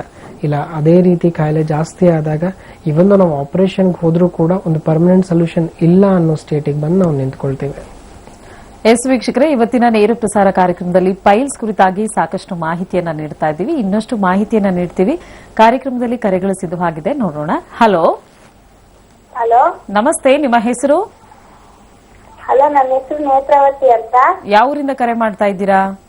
ಚಿತ್ರದುರ್ಗದಿಂದ. ಓಕೆ, ಡಾಕ್ಟರ್ ಇದ್ದಾರೆ, ಪ್ರಶ್ನೆ ಏನಿದೆ ಕೇಳಿಮ್ಮ. ಹಲೋ ಹಲೋ ಡಾಕ್ಟರ್, ನನಗೆ ಈಗ 3 ತಿಂಗಳಾಯ್ತು ಡೆಲಿವರಿ ಆಗಿ. ಓಕೆ ಅಮ್ಮ. ಮೂಲವ್ಯಾಧಿ ಸಮಸ್ಯೆ ಬಂದಿತ್ತು, ಆಪರೇಷನ್ ಮಾಡ್ತಿದ್ವಿ. ಓಕೆ. ಆಪರೇಷನ್ ಮಾಡ್ತಿದ್ರು, ಮತ್ತೆ ಆಪರೇಷನ್ ಆದ್ಮೇಲೂ ಬ್ಲೀಡಿಂಗ್ ಬರ್ತಾ ಇರುತ್ತೆ ಅದ್ರಲ್ಲಿ. ಮತ್ತೆ ಇನ್ನೂ ಒಂದು ಮೊಳಕೆ ತರ ಬಂದ್ಬಿಟ್ಟಿದೆ. ಆಪರೇಷನ್ ಆಗಿದೆ, ಈಗ 20 ದಿನ ಆಗಿದೆ. ಓಕೆ ಅಮ್ಮ. ಅದಕ್ಕೆ ಏನು ಇದಾಗಿದೆ ಅಂತಾನೆ ಗೊತ್ತಾಗ್ತಿಲ್ಲ ಡಾಕ್ಟರ್. ಓಕೆ ಅಮ್ಮ. ಸೊ ಇವಾಗ ನೀವೇ ಬೇಸಿಕಲಿ ನೋಡಿ, ಇವಾಗ ಏನಾಗುತ್ತೆ ಆಫ್ಟರ್ ಪ್ರೆಗ್ನೆನ್ಸಿ ಅಮ್ಮ, ಅಂದ್ರೆ ಈ ಡೆಲಿವರಿ ಆದ್ಮೇಲೆ ಹಲವಾರು ಒಂದು ಮಹಿಳೆಯರಲ್ಲಿ ನಾವು ಇದನ್ನ ನೋಡ್ತಾ ಬರ್ತೀವಿ. ಬಿಕಾಸ್ ಸೊ ಆ ಮಗುವಿನ ಭಾರ ಆಗಿರುತ್ತೆ, ಮಕ್ಕಳ ಚೀಲ ಭಾರ, ಯೂಟ್ರಸ್ ನ ಪ್ರೆಷರ್ ಏನಾಗುತ್ತೆ, ಸೊ ಅದು ರಕ್ತನಾಳಗಳಲ್ಲಿ ಬಿದ್ದು ಆ ರಕ್ತನಾಳಗಳು ಹಿಗ್ಗಕ್ಕೆ ಸ್ಟಾರ್ಟ್ ಆಗುತ್ತೆ. ಬಟ್ ಸುಮಾರು ಜನ ಪೇಷಂಟ್ಸ್ ಅಲ್ಲಿ ಏನಾಗುತ್ತಮ್ಮ, ಆಫ್ಟರ್ ದ ಡೆಲಿವರಿ ಅದು ರಿಡ್ಯೂಸ್ ಆಗುತ್ತೆ, ರಿಸೀಟ್ಸ್ ಬ್ಯಾಕ್ ಅಂತ ಹೇಳ್ತೀವಿ. ಬಟ್ ಕೆಲವರಿಗೆ ಏನಾಗುತ್ತೆ, ಅದು ಇವೊಂದು ಆಫ್ಟರ್ ಡೆಲಿವರಿನೂ ಕೂಡ ರಕ್ತನಾಳಗಳು ಹಾಗೆ ಉಳ್ಕೊಂಡು ಆಪರೇಷನ್ಸ್ ಒಳಗಾಗಕ್ಕೆ ಬರುತ್ತೆ. ಅಂಡ್ ಆಪರೇಷನ್ ಅಂತ ಬಂದಾಗ ಏನಾಗುತ್ತೆ, ಯಾವ ರಕ್ತನಾಳ ಅನ್ನೋದು ಊದ್ಕೊಂಡಿರುತ್ತೆ ಅದನ್ನ ಕಟ್ ಮಾಡೋದನ್ನ ನಾವು ಹೆಮೊರೈಡೆಕ್ಟಮಿ ಅಂತ ಹೇಳ್ತೀವಿ, ಅದನ್ನ ಮಾತ್ರ ಮಾಡ್ತಾ ಹೋಗ್ತೀರ. ಬಟ್ ಆ ರಕ್ತನಾಳಗಳು ವೀಕ್ ಆಗೋದಕ್ಕೆ, ಸೊ ಆ ರಕ್ತನಾಳಗಳು ಹಿಗ್ಗಿರೋದಕ್ಕೆ ಯಾವುದೇ ರೀತಿ ಟ್ರೀಟ್ಮೆಂಟ್ ತಗೊಳ್ತಾ ಇಲ್ಲ, ಅದು ಬರೋದಕ್ಕೆ ಕಾರಣಕ್ಕೆ ಟ್ರೀಟ್ಮೆಂಟ್ ತಗೊಳ್ತಾ ಇಲ್ಲ. ಸೊ ಹಾಗಾಗಿ ಈ ಒಂದು ಆಪರೇಷನ್ ಇವಾಗ ನಿಮಗೆ ಆ ಸಮಸ್ಯೆನೂ ಜಾಸ್ತಿ ಆಗ್ತಾ ಬರುತ್ತೆ, ಅದ್ರ ಜೊತೆಗೆ ನಿಮಗೆ ಇನ್ನೊಂದು ಮೊಳಕೆನೂ ಕಾಣಿಸ್ಕೊಳ್ತಾ ಇದೆ ಅಂತ ಹೇಳ್ತಾ ಇದ್ದೀರಿ. ಸೊ ಹಾಗಾಗಿ ಸೊ ಈ ರೀತಿಯಾದ ಸಮಸ್ಯೆಗೆ ನೋಡಿ ಅಮ್ಮ, ನೀವು ಇವಾಗ ಆಫ್ಟರ್ ಆಪರೇಷನ್ ಆಗಿರೋದ್ರಿಂದ ಫುಡ್ ಅಂತೂ ಕಂಪ್ಲೀಟ್ಲಿ ಕಂಟ್ರೋಲಲ್ಲಿ ಬರಲೇಬೇಕು. ಅದು ನಾವು ಹೇಳ್ದಾಗೆ ನಾರಿನಾಂಶ ಅಂದ್ರೆ ಪ್ರತಿ ದಿವಸ ನಿಮ್ಮ ದೇಹಕ್ಕೆ 15ರಿಂದ 20 ಮಿಲಿಗ್ರಾಮ್ಸ್ ಈ ನಾರಿನಾಂಶ ಅನ್ನೋದನ್ನ ತಗೊಳ್ಳಿ. ಅಂದ್ರೆ ಆ ಹಸಿರು ತರಕಾರಿಗಳಾಗಿರ್ಬೋದು, ಹಣ್ಣುಗಳನ್ನ ತಗೊಳ್ಳೋದಾಗಿರ್ಬೋದು, ಇದನ್ನ ಹ್ಯಾಬಿಟ್ ಮಾಡ್ಕೊಳ್ತಾ ಬನ್ನಿ. ಅಂಡ್ ಅದ್ರ ಜೊತೆಗೆ ಪ್ರತಿ ದಿವಸನೂ 3ರಿಂದ 4 ಲೀಟರ್ ನೀರನ್ನ ಕುಡಿತಾ ಬನ್ನಿ. ಅಂಡ್ ಇದಾದ್ಮೇಲೆ ನಿಮ್ಗೆ ಇವಾಗ ಇನ್ನೂ ಮತ್ತೆ ಹೆಚ್ಚಿಗೆ ಕಾಣಿಸ್ಕೊಳ್ತಾ ಇದೆ ಅಂದಾಗ ಹೋಮಿಯೋಪತಿ ಚಿಕಿತ್ಸೆ ಅವಶ್ಯಕತೆ ಇರುತ್ತಮ್ಮ. ಅಲ್ಲಿ ನಾವು ಆ ಒಳಗಡೆ ರಕ್ತ ಸಂಚಾರನ ಸರಿ ಮಾಡ್ತಾ ಬರ್ತೀವಿ. ಹಾಗಾಗಿ ಒಂದ್ಸಲಿ ನಿಮ್ಮ ಹತ್ತಿರದ ಬ್ರಾಂಚಿಗೆ ಭೇಟಿ ಕೊಡಿ, ಆ ಟ್ರೀಟ್ಮೆಂಟ್ ತಗೊಳ್ಳೋದಕ್ಕೂ ಕೂಡ ನಿಮ್ಗೆ ಹೆಲ್ಪ್ ಆಗುತ್ತಮ್ಮ. ಓಕೆ ಅಮ್ಮ, ಕರೆ ಮಾಡಿದ್ದಕ್ಕಾಗಿ ಧನ್ಯವಾದಗಳು. ಹೆಚ್ಚಿನ ಮಾಹಿತಿ ಬೇಕಿದ್ದಲ್ಲಿ ನೀವು ಮಾಡಬೇಕಾಗಿರೋದು ಇಷ್ಟೇ, ಟಿವಿ ಸ್ಕ್ರೀನ್ ಮೇಲೆ ಕಾಣ್ತಾ ಇರುವಂತಹ ನಂಬರ್ಗೆ ನೀವು ಕನೆಕ್ಟ್ ಆಗಬೇಕಾಗತ್ತೆ. ಡಾಕ್ಟರ್ ಕೆಲವೊಂದು ಟಿಪ್ಸ್ ನ ಕೊಟ್ಟಿದ್ದಾರೆ, ನಿಮ್ಮ ಲೈಫ್ ಸ್ಟೈಲ್ ಅಲ್ಲಿ ಯಾವ ರೀತಿಯಾದಂತಹ ಬದಲಾವಣೆಗಳನ್ನ ಮಾಡ್ಕೊಳ್ಬೇಕು, ಫುಡ್ ಸ್ಟೈಲ್ ನ ಹೇಗೆ ನೀವು ಮೇಂಟೈನ್ ಮಾಡಬೇಕಾಗತ್ತೆ, ಇದ್ರ ಬಗ್ಗೆ ಮಾಹಿತಿಯನ್ನ ನೀಡಿದ್ದಾರೆ. ಸೊ ಇದನ್ನೆಲ್ಲ ಮಾಹಿತಿಯನ್ನ ನಿಮ್ಮ ಜೀವನ ಶೈಲಿಯಲ್ಲಿ ಅಳವಡಿಸಿಕೊಳ್ಬೇಕಾಗತ್ತೆ. ಜೊತೆಲಿ ಏನು ಅಂತ ಹೇಳಿದ್ರೆ, ನಿಮ್ಮ ಸಮಸ್ಯೆಗೆ ಯಾವುದೇ ರೀತಿಯಾದಂತಹ ಅಡ್ಡ ಪರಿಣಾಮಗಳು ಇಲ್ಲದೆ ನಮ್ಮ ಹೋಮಿಯೋಪತಿನಲ್ಲಿ ಟ್ರೀಟ್ಮೆಂಟ್ ಇದೆ. ಆದಷ್ಟು ಬೇಗ ನೀವು ಡಾಕ್ಟರ್ನ ಬಂದು ಭೇಟಿ ಆಗಬೇಕಾಗತ್ತೆ. ಇನ್ನು ವೀಕ್ಷಕರೇ, ಇವತ್ತಿನ ಕಾರ್ಯಕ್ರಮದಲ್ಲಿ ನಾವು ಪೈಲ್ಸ್ ಕುರಿತಾಗಿ ಅಥವಾ ಮೂಲವ್ಯಾಧಿ ಕುರಿತಾಗಿ ಮಾಹಿತಿಯನ್ನ ನೀಡ್ತಾ ಇದ್ದೀವಿ. ಸೊ ಕಾನ್ಸ್ಟಿಪೇಷನ್ ಕೂಡ ಒಂದು ರೀತಿಯಾದಂತಹ ಪ್ರಾಬ್ಲಮ್, ಈ ಪೈಲ್ಸ್ ಕೂಡ ಒಂದು ರೀತಿಯಾದಂತಹ ಆರೋಗ್ಯದ ಸಮಸ್ಯೆ. ಆದ್ರೆ ಕೆಲವು ವರ್ಗದವರು ಇದನ್ನ ಡಾಕ್ಟರ್ ಹತ್ರ ಹೇಳ್ಕೊಳ್ಳೋದಕ್ಕಾಗ್ಲಿ ಅಥವಾ ಡಾಕ್ಟರ್ ಹತ್ರ ಹೋಗೋದಕ್ಕೆ ಮುಜುಗರ ಪಡ್ತಾರೆ. ಸೊ ಅಂತಹ ಸಂದರ್ಭದಲ್ಲಿ ನೀವು ಹೇಗೆ ಮನಸ್ಥಿತಿಯನ್ನು ಬದಲಾವಣೆಗಳನ್ನ ಮಾಡ್ಕೊಳ್ಬೇಕು, ಇದ್ರ ಬಗ್ಗೆನೂ ಮಾಹಿತಿಯನ್ನ ಡಾಕ್ಟರ್ ನಿಮಗೆ ನೀಡಿದ್ದಾರೆ. ಇನ್ನು ಈ ಪೈಲ್ಸ್ ಅಲ್ಲಿ ಏನಾದ್ರೂ ವಿಧಗಳೇನಾದ್ರೂ ಇದೆಯಾ, ಟೈಪ್ಸ್ ಏನಾದ್ರೂ ಇದೆಯಾ, ಇದ್ರ ಬಗ್ಗೆ ಮಾಹಿತಿಯನ್ನ ಪಡ್ಕೊಳ್ಳೋಣ.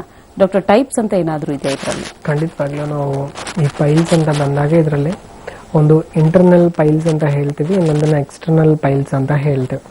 ಸೊ 2 ರೀತಿಯಾಗಿ ನಾವು ಈ ಮೂಲವ್ಯಾಧಿ ಅನ್ನೋದನ್ನ ನೋಡ್ತಾ ಬರ್ತೀವಿ.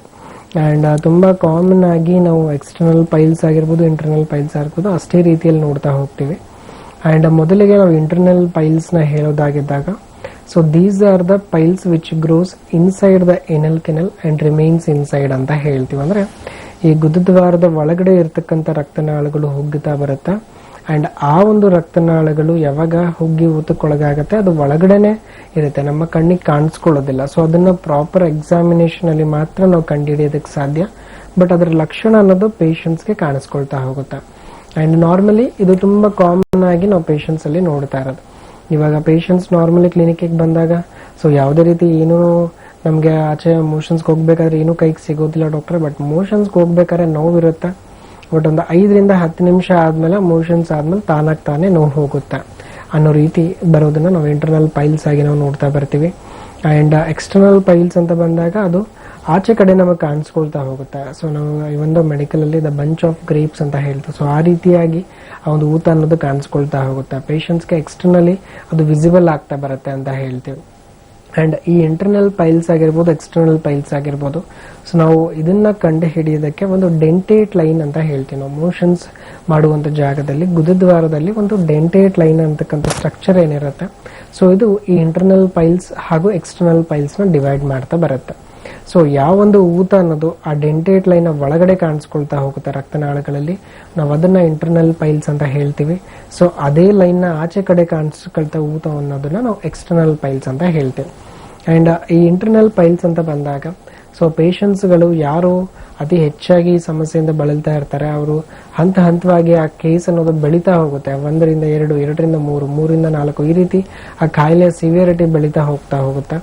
ಅಂಥದ್ದು ನಾವು ಇಂಟರ್ನಲ್ ಪೈಲ್ಸ್ ಅಲ್ಲಿ ಅತಿ ಹೆಚ್ಚಾಗಿ ನೋಡ್ತೀವಿ. ಅಂಡ್ ಇದನ್ನ ನಾವು ಕೆಲವು ಗ್ರೇಡ್ಗಳಲ್ಲಿ ಕೂಡ ಡಿವೈಡ್ ಮಾಡ್ತಾ ಬರ್ತೀವಿ. ಸೊ ಹಾಗಿದ್ದಾಗ ಈ ಇಂಟರ್ನಲ್ ಪೈಲ್ಸ್ ಅಲ್ಲಿ ನಾವು ಮೊದಲನೇದಾಗಿ the first grade of internal piles ಅಂತ ಏನ್ ಹೇಳ್ತೀವಿ, ಇಲ್ಲಿ ಈ ಮೋಷನ್ಸ್ ಮಾಡುವಂತ ಜಾಗದಲ್ಲಿ ಊತ ಅನ್ನೋದಾಗಿರ್ಬೋದು ಇರುತ್ತೆ, ಅದ್ರ ಜೊತೆ ನೋವು ಅನ್ನೋದು ಇರುತ್ತೆ. ಅಂಡ್ ನಾನು ಮುಂಚೆ ಹೇಳ್ದಂಗೆ 5 ರಿಂದ 10 ನಿಮಿಷ ನೋವು ತಾನೇ ಮತ್ತೆ ಕಮ್ಮಿ ಆಗ್ತಾ ಹೋಗುತ್ತೆ. ಸೊ ಹಾಗಾಗಿ ಯಾರು ಇದಕ್ಕೆ ಟ್ರೀಟ್ಮೆಂಟ್ ಅನ್ನೋದು ತಗೊಳ್ತಾ ಇರೋದಿಲ್ಲ. ಬಿಕಾಸ್ ಮೋಷನ್ಸ್ ಆಗಿದ ನಂತರ ಒಂದು 10 ನಿಮಿಷದಲ್ಲಿ ನೋವು ಅನ್ನೋದು ಹೋಗ್ತಾ ಇದೆ, ಮತ್ತೆ ತಿರ್ಗಾ ಯಾವುದೇ ರೀತಿ ಬರ್ತಿಲ್ಲ ಅಂದಾಗ ಸೊ ಅದನ್ನ ನಾವು ನೆಗ್ಲೆಕ್ಟ್ ಮಾಡ್ತಾ ಹೋಗ್ತೀವಿ, ಆ ಕಾಯಿಲೆನ ಬಿಡ್ತಾ ಹೋಗ್ತೀವಿ. ಅಂಡ್ ಯಾವಾಗ ನಾವು ಇದನ್ನ ಬಿಡ್ತಾ ಹೋಗ್ತೀವಿ, ಅದೇ ಸಮಸ್ಯೆ ಬೆಳೀತಾ second grade of internal piles ಅಂತ ಹೇಳ್ತೀವಿ ನಾವು. Second grade of internal piles ಅಂತ ಬಂದಾಗ ಇಲ್ಲಿ ಸೊ ಆ ಒಂದು ಊತ ಅನ್ನೋದು ಏನಾಗುತ್ತೆ, ಮೋಷನ್ಸ್ ಮಾಡ್ತಾ ಆಚೆ ಕಡೆ ಕಾಣಿಸ್ಕೊಳಕ್ ಸ್ಟಾರ್ಟ್ ಆಗುತ್ತೆ. ಅಂಡ್ ಎಷ್ಟೋ ಜನ ಪೇಷಂಟ್ಸ್ ಈ second grade of internal piles ನ ಹೇಳ್ತಾ ಬರ್ತಾರೆ, ಮೋಷನ್ಸ್ ಮಾಡ್ಬೇಕಾದ್ರೆ ಏನೋ ಸ್ಕಿನ್ ಟ್ಯಾಗ್ ತರ ಸಿಗ್ತಾ ಇದೆ ಡಾಕ್ಟರ್ ಅಂತ ಹೇಳ್ತಾರೆ. ಅಂಡ್ ಈ ಒಂದು ಇಂಟರ್ನಲ್ ಪೈಲ್ಸ್ ಅಲ್ಲಿ ಏನಾಗುತ್ತೆ, ಮೋಷನ್ಸ್ ಮಾಡ್ಬೇಕಾದಾಗ ಅದು ಆಚೆ ಆಗ್ತಕ್ಕಂಥ ಊತ ಅನ್ನೋದು ಮೋಷನ್ಸ್ ಮಾಡಿದ ನಂತರ ತಾನಾಗ್ತಾನೆ ಒಳಗಡೆ ಹೋಗುತ್ತೆ. ಸೊ ಈ ರೀತಿ ನಾವು ಸೆಕೆಂಡ್ ಗ್ರೇಡ್ ನ ಹೇಳ್ತಾ ಬರ್ತೀವಿ. ಎಸ್, ಕಾರ್ಯಕ್ರಮದಲ್ಲಿ ಇನ್ನೊಂದು ಕರೆ ಇದೆ, ನೋಡೋಣ. ಹಲೋ ಹಲೋ, ನಮಸ್ತೆ, ನಿಮ್ಮ ಹೆಸರು? ನಮ್ಮ ಹೆಸರು ಸಂತೋಷ್ ಅಂತ. ಯಾವ ಊರಿಂದ ಕರೆ ಮಾಡ್ತಿದ್ದೀರಾ? ನಾವು ಕೊಪ್ಪಳ ಡಿಸ್ಟ್ರಿಕ್ಟ್ ಗಂಗಾವತಿ ತಾಲೂಕಿಂದ. ಓಕೆ, ಡಾಕ್ಟರ್ ಪ್ರಶಾಂತ್ ನಮ್ಮೊಟ್ಟಿಗೆ ಇದ್ದಾರೆ ಸರ್. ಪ್ರಶ್ನೆ ಏನಿದೆ ಕೇಳಿ. ಹಲೋ ನಮಸ್ಕಾರ ಸರ್. ನಮಸ್ತೆ, ಹೇಳಿ ಸರ್. ನಮ್ಗೆ 2 years ಇಂದ ಇದು ಬ್ಲೀಡಿಂಗ್ ಆಗ್ತಿದೆ ಸರ್. ಓಕೆ. ಒಂದ್ಸಲ ಡಾಕ್ಟರ್ ಕನ್ಸಲ್ಟ್ ಮಾಡಿದ್ವಿ ಸರ್, ಅವರು ಟ್ಯಾಬ್ಲೆಟ್ಸ್ ಎಲ್ಲ ತಗೊಂಡಿದ್ವಿ, ಮತ್ತೆ 3 months ಆದ್ಮೇಲೆ ಮತ್ತೆ ಅದೇ ತರ ಆಗಿದೆ ಸರ್. ಓಕೆ. ಸೊ ಇವಾಗ ಏನ್ ಸದ್ಯಕ್ಕೆ ಟ್ರೀಟ್ಮೆಂಟ್ ತಗೊಳ್ತಾ ಇಲ್ವಾ ಅಂದ್ರೆ? ಏನು ತಗೊಂಡಿಲ್ಲ ಸರ್ ಟ್ರೀಟ್ಮೆಂಟ್. ಬಟ್ ತೊಂದ್ರೆ ಹಾಗೆ ಇದೆ ರೆಗ್ಯುಲರ್ ಆಗಿ? ಹಾಗೆ ಇದೆ ಸರ್ ಅದು. ಓಕೆ ಸೊ ಬೇಸಿಕಲಿ ನೋಡಿ, ಇವಾಗ ನಿಮ್ಗೆ 2 ವರ್ಷದಿಂದ ಈ ಸಮಸ್ಯೆ ಇದೆ ಅಂತ ಹೇಳ್ತಾ ಇದ್ದೀರಾ, ಅಂಡ್ ಅದ್ರ ಜೊತೆಗೆ ಬ್ಲೀಡಿಂಗ್ ಅನ್ನೋದು ಆಗ್ತಿದೆ ಅಂತಂದಾಗ ಖಂಡಿತವಾಗ್ಲೂ ಇದಕ್ಕೆ ನೀವು ಸೀರಿಯಸ್ ಆಗಿ ಥಿಂಕ್ ಮಾಡತಕ್ಕಂಥ ಪ್ರಶ್ನೆ. ಬಿಕಾಸ್ ನಾವು ಎಷ್ಟೋ ಜನ ಪೇಷಂಟ್ಸ್ ಅಲ್ಲಿ ಬ್ಲೀಡಿಂಗ್ ಅನ್ನೋದು ಸತತವಾಗಿ 1 ತಿಂಗಳಾಗ್ತಿದೆ, 2 ತಿಂಗಳಾಗ್ತಿದೆ ಅಂದಾಗ್ಲೇ ಆ ಒಂದು ಕಾಂಪ್ಲಿಕೇಶನ್ಸ್ ನಾವು ನೋಡ್ತಾ ಬರ್ತೀವಿ. ಅದು ನಾನು ಮುಂಚೆ ಹೇಳ್ದಾಗೆ ಅನೆಮಿಯಾ ಆಗಿರ್ಬೋದು, ಇಲ್ಲ ರೆಕ್ಟಲ್ ಪ್ರೊಲ್ಯಾಪ್ಸ್ ಆಗಿರ್ಬೋದು, ಸೊ ಯಾವ್ದಾದ್ರೂ ಒಂದು ರೀತಿಯಿಂದ ನಾವು ನೋಡ್ತೀವಿ. ಬಟ್ ಸತತವಾಗಿ 2 ವರ್ಷದಿಂದ ಈ ಸಮಸ್ಯೆ ಆಗ್ತಾ ಇದೆ ಅಂತಂದಾಗ ಖಂಡಿತವಾಗ್ಲೂ ತೊಂದರೆ ತುಂಬಾ ಜಾಸ್ತಿ ಆಗ್ತಾ ಹೋಗುತ್ತೆ. ಅಂಡ್ ಟ್ರೀಟ್ಮೆಂಟ್ ಅಂತ ಬಂದಾಗ ಮ್ಯಾಕ್ಸಿಮಮ್ ಏನ್ ಮಾಡಿರ್ತೀರಾ, ನೋವು ಅಂತ ಬಂದಾಗ ನೋವಿಗೊಂದು ಮಾತ್ರೆ ತಗೊಂಡಿರ್ತೀರಾ, ಇಲ್ಲ ಬ್ಲೀಡಿಂಗ್ ಕಂಟ್ರೋಲ್ ಮಾಡೋದಕ್ಕೆ ಒಂದು ಮಾತ್ರೆ ತಗೊಂಡಿರ್ತೀರಾ. ಅದು ತಗೊಳ್ಳೋವರೆಗೂ ನಿಮಗೆ ಕಂಟ್ರೋಲ್ ಇಟ್ಕೊಳ್ಳುತ್ತೆ. ಅಂಡ್ ತಗೊಂಡಿದ್ದ ನಂತರ ಬಿಟ್ಟಿದ ನಂತರ ಮತ್ತೆ ತಿರ್ಗಾ ಜಾಸ್ತಿ ಆಗ್ತಾ ಹೋಗುತ್ತೆ. ಅಂಡ್ ಅದು ಮುಂಚೆಗಿಂತಲೂ ಜಾಸ್ತಿ ಆಗ್ತಾ ಬರುತ್ತೆ. ಅಂಡ್ ಇದನ್ನ ನೀವು ಒಂದು ಆಪರೇಷನ್ ಮಾಡಿಸ್ಕೊಂಡ್ರು ಕೂಡ ಇವಾಗ ಸದ್ಯಕ್ಕೆ ಯಾವ ರಕ್ತನಾಳಗಳಲ್ಲಿ ಪ್ರೆಷರ್ ಇದೆ ಆ ಒಂದು ರಕ್ತನಾಳಗಳನ್ನ ಕಟ್ ಮಾಡಬಹುದು. ಅಂಡ್ ನೆಕ್ಸ್ಟ್ ಇನ್ನು ಉಳ್ಕೊಂಡಿರೋ ರಕ್ತನಾಳಗಳು ಕೂಡ ಊತಕ್ಕೊಳಗಾಗ್ತಾ ಹೋಗುತ್ತೆ. ಅಂಡ್ ಅದು ಕೂಡ ನಿಮಗೆ ಇದ್ರಿಗಿಂತಲೂ ಅತಿ ಹೆಚ್ಚಾಗಿ ತೊಂದರೆ ಅನ್ನೋದು ಉಂಟಾಗ್ತಾ ಹೋಗುತ್ತೆ. ಅಂಡ್ ಇಲ್ಲಿ ನೀವು ಮೇನ್ಲಿ ಮಾಡಬೇಕಾಗಿರುವಂತದ್ದು, ನಾವು ಪ್ರತಿಯೊಂದು ಪೈಲ್ಸ್ ನ ಪೇಷಂಟ್ಸ್ಗೂ ಹೇಳುತ್ತೀವಿ, ಡಯಟ್ ಅನ್ನೋದು ತುಂಬಾ ಇಂಪಾರ್ಟೆಂಟ್ ಆಗಿರುತ್ತೆ. ನೀವು ಅತಿ ಹೆಚ್ಚಾಗಿ ನಾರಿನಾಂಶ ಇರ್ತಕ್ಕಂಥ ಆಹಾರನ ತಗೊಳ್ಳಿ. ಅಂಡ್ ಎಣ್ಣೆ ಅಂಶ ಅನ್ನೋದನ್ನ ಕಡಿಮೆ ಮಾಡ್ಕೊಳ್ಳಿ. ಮಸಾಲೆ ಖಾರ ಅಂಶಗಳನ್ನ ಕಡಿಮೆ ಮಾಡ್ಕೊಳ್ಳಿ. ಕರದ ಪದಾರ್ಥಗಳನ್ನ ಯಾವ್ದು ತಗೊಳಕ್ ಹೋಗ್ಬೇಡಿ. And processed food, packed food ಅನ್ನೋದನ್ನ ಯಾವ್ದು ತಗೊಳಕ್ ಹೋಗ್ಬೇಡಿ. ಸೊ ಇದೆಲ್ಲವೂ ನಿಮಗೆ ಇರುವಂತ ಸಮಸ್ಯೆನ ಮೇಂಟೈನ್ ಮಾಡೋದಕ್ಕೆ ಹೆಲ್ಪ್ ಆಗುತ್ತೆ. ಅಂಡ್ ಅದ್ರ ಜೊತೆಗೆ ಒಂದು 3 ರಿಂದ 4 ಲೀಟರ್ ವಾಟರ್ ಇಂಟೇಕ್ ಖಂಡಿತವಾಗ್ಲೂ ಬೇಕು. ಅದನ್ನ ಕಂಟಿನ್ಯೂಸ್ ಆಗಿ ಮಾಡಿ. ಅಂಡ್ ಮೋಷನ್ಸ್ ಹೋಗೋದಕ್ಕಿಂತ ಮುಂಚೆ ಅಟ್ಲೀಸ್ಟ್ ಒಂದು ಗ್ಲಾಸ್ ನೀರು ತಗೊಂಡ್ಬಿಟ್ಟು ಹೋಗಿ, ಇದನ್ನು ಹೆಲ್ಪ್ ಆಗುತ್ತೆ. ಅಂಡ್ ಇದ್ರ ಜೊತೆಗೆ ನೀವು ಮಾಡ್ತಕ್ಕಂಥ ಕೆಲಸದಲ್ಲಿ ಏನಾದರೂ ಅತಿಯಾಗಿ ನಿಂತ್ಕೊಳ್ಳುವಂತ ಕೆಲಸ ಇತ್ತು, ಇಲ್ಲ ಒಂದೇ ಕಡೆ 8-10 ಅವರ್ ಕೂತ್ಕೊಳ್ಳೋದಿತ್ತು, ಏನೇ ಇದ್ರೂ ಕೂಡ ಒಂದ್ ಸ್ವಲ್ಪ ಪೋಸ್ಚರ್ ಚೇಂಜ್ ಮಾಡಿ. ಪ್ರತಿ ಅರ್ಧ ಗಂಟೆಗೆ ಒಂದ್ಸಲಿ ಪೋಸ್ಚರ್ ಚೇಂಜ್ ಮಾಡಿ. ಅಂಡ್ ಹೆಲ್ದಿಯಾಗಿ ವಾಕ್ ಮಾಡ್ತಾ ಬನ್ನಿ. ಸೊ ಇವೆಲ್ಲವೂ ಕೂಡ ನಿಮ್ಮ ಕಾಯಿಲೆ ಅನ್ನೋದು ಮೇಂಟೈನ್ ಮಾಡೋದಕ್ಕೆ ಹೆಲ್ಪ್ ಆಗುತ್ತೆ. ಅಂಡ್ 2 ವರ್ಷದಿಂದ ಸಮಸ್ಯೆ ಇರೋದಕ್ಕೆ ಹೋಮಿಯೋಪತಿಲಿ ಈ ರೀತಿಯಾದ ಕಾಯಿಲೆಗೆ ಒಂದು ಸೂಕ್ತ ಚಿಕಿತ್ಸೆ ಇರುತ್ತೆ. ಅಂದರೆ ನಿಮಗೆ ಇರುವಂಥ ಸಮಸ್ಯೆ ಆ ರಕ್ತನಾಳಗಳಲ್ಲಿ ರೀಸರ್ಕ್ಯುಲೇಷನ್ ಆಗ್ತಾ ಇರೋದಿಲ್ಲ, ರಕ್ತನಾಳಗಳಲ್ಲಿ ಆ ರಕ್ತ ಅನ್ನೋದು ಕುತ್ಕೊಳ್ತಾ ಇರುತ್ತೆ, ಕ್ಲಾಟೆಡ್ ಬ್ಲಡ್ ಅಂತ ಹೇಳ್ತೀವಿ. ಸೊ ಅದು ಸರಿಯಾಗೋದಕ್ಕೆ ಮಾತ್ರೆಗಳಿರುತ್ತೆ. ಆ್ಯಂಡ್ ಯಾವಾಗ ಆ ಒಂದು ರೀಸರ್ಕ್ಯುಲೇಷನ್ ಸರಿಯಾಗಾಯಿತು, ನಿಮ್ಮ ಬಾಡಿಯ ಜೀರ್ಣಶಕ್ತಿ ನಾರ್ಮಲ್ ಆಗಾಯಿತು ಅಂದ್ರೆ ಖಂಡಿತವಾಗ್ಲೂ ನಿಮಗೆ ಯಾವುದೇ ರೀತಿಯಾದ ಇನ್ನಿತರ ಟ್ರೀಟ್ಮೆಂಟ್ ಆಗಿರ್ಬೋದು, ಬೇರೆ ರೀತಿಯಾದ ಸಹಾಯ ಬೇಕಾಗಲ್ಲ.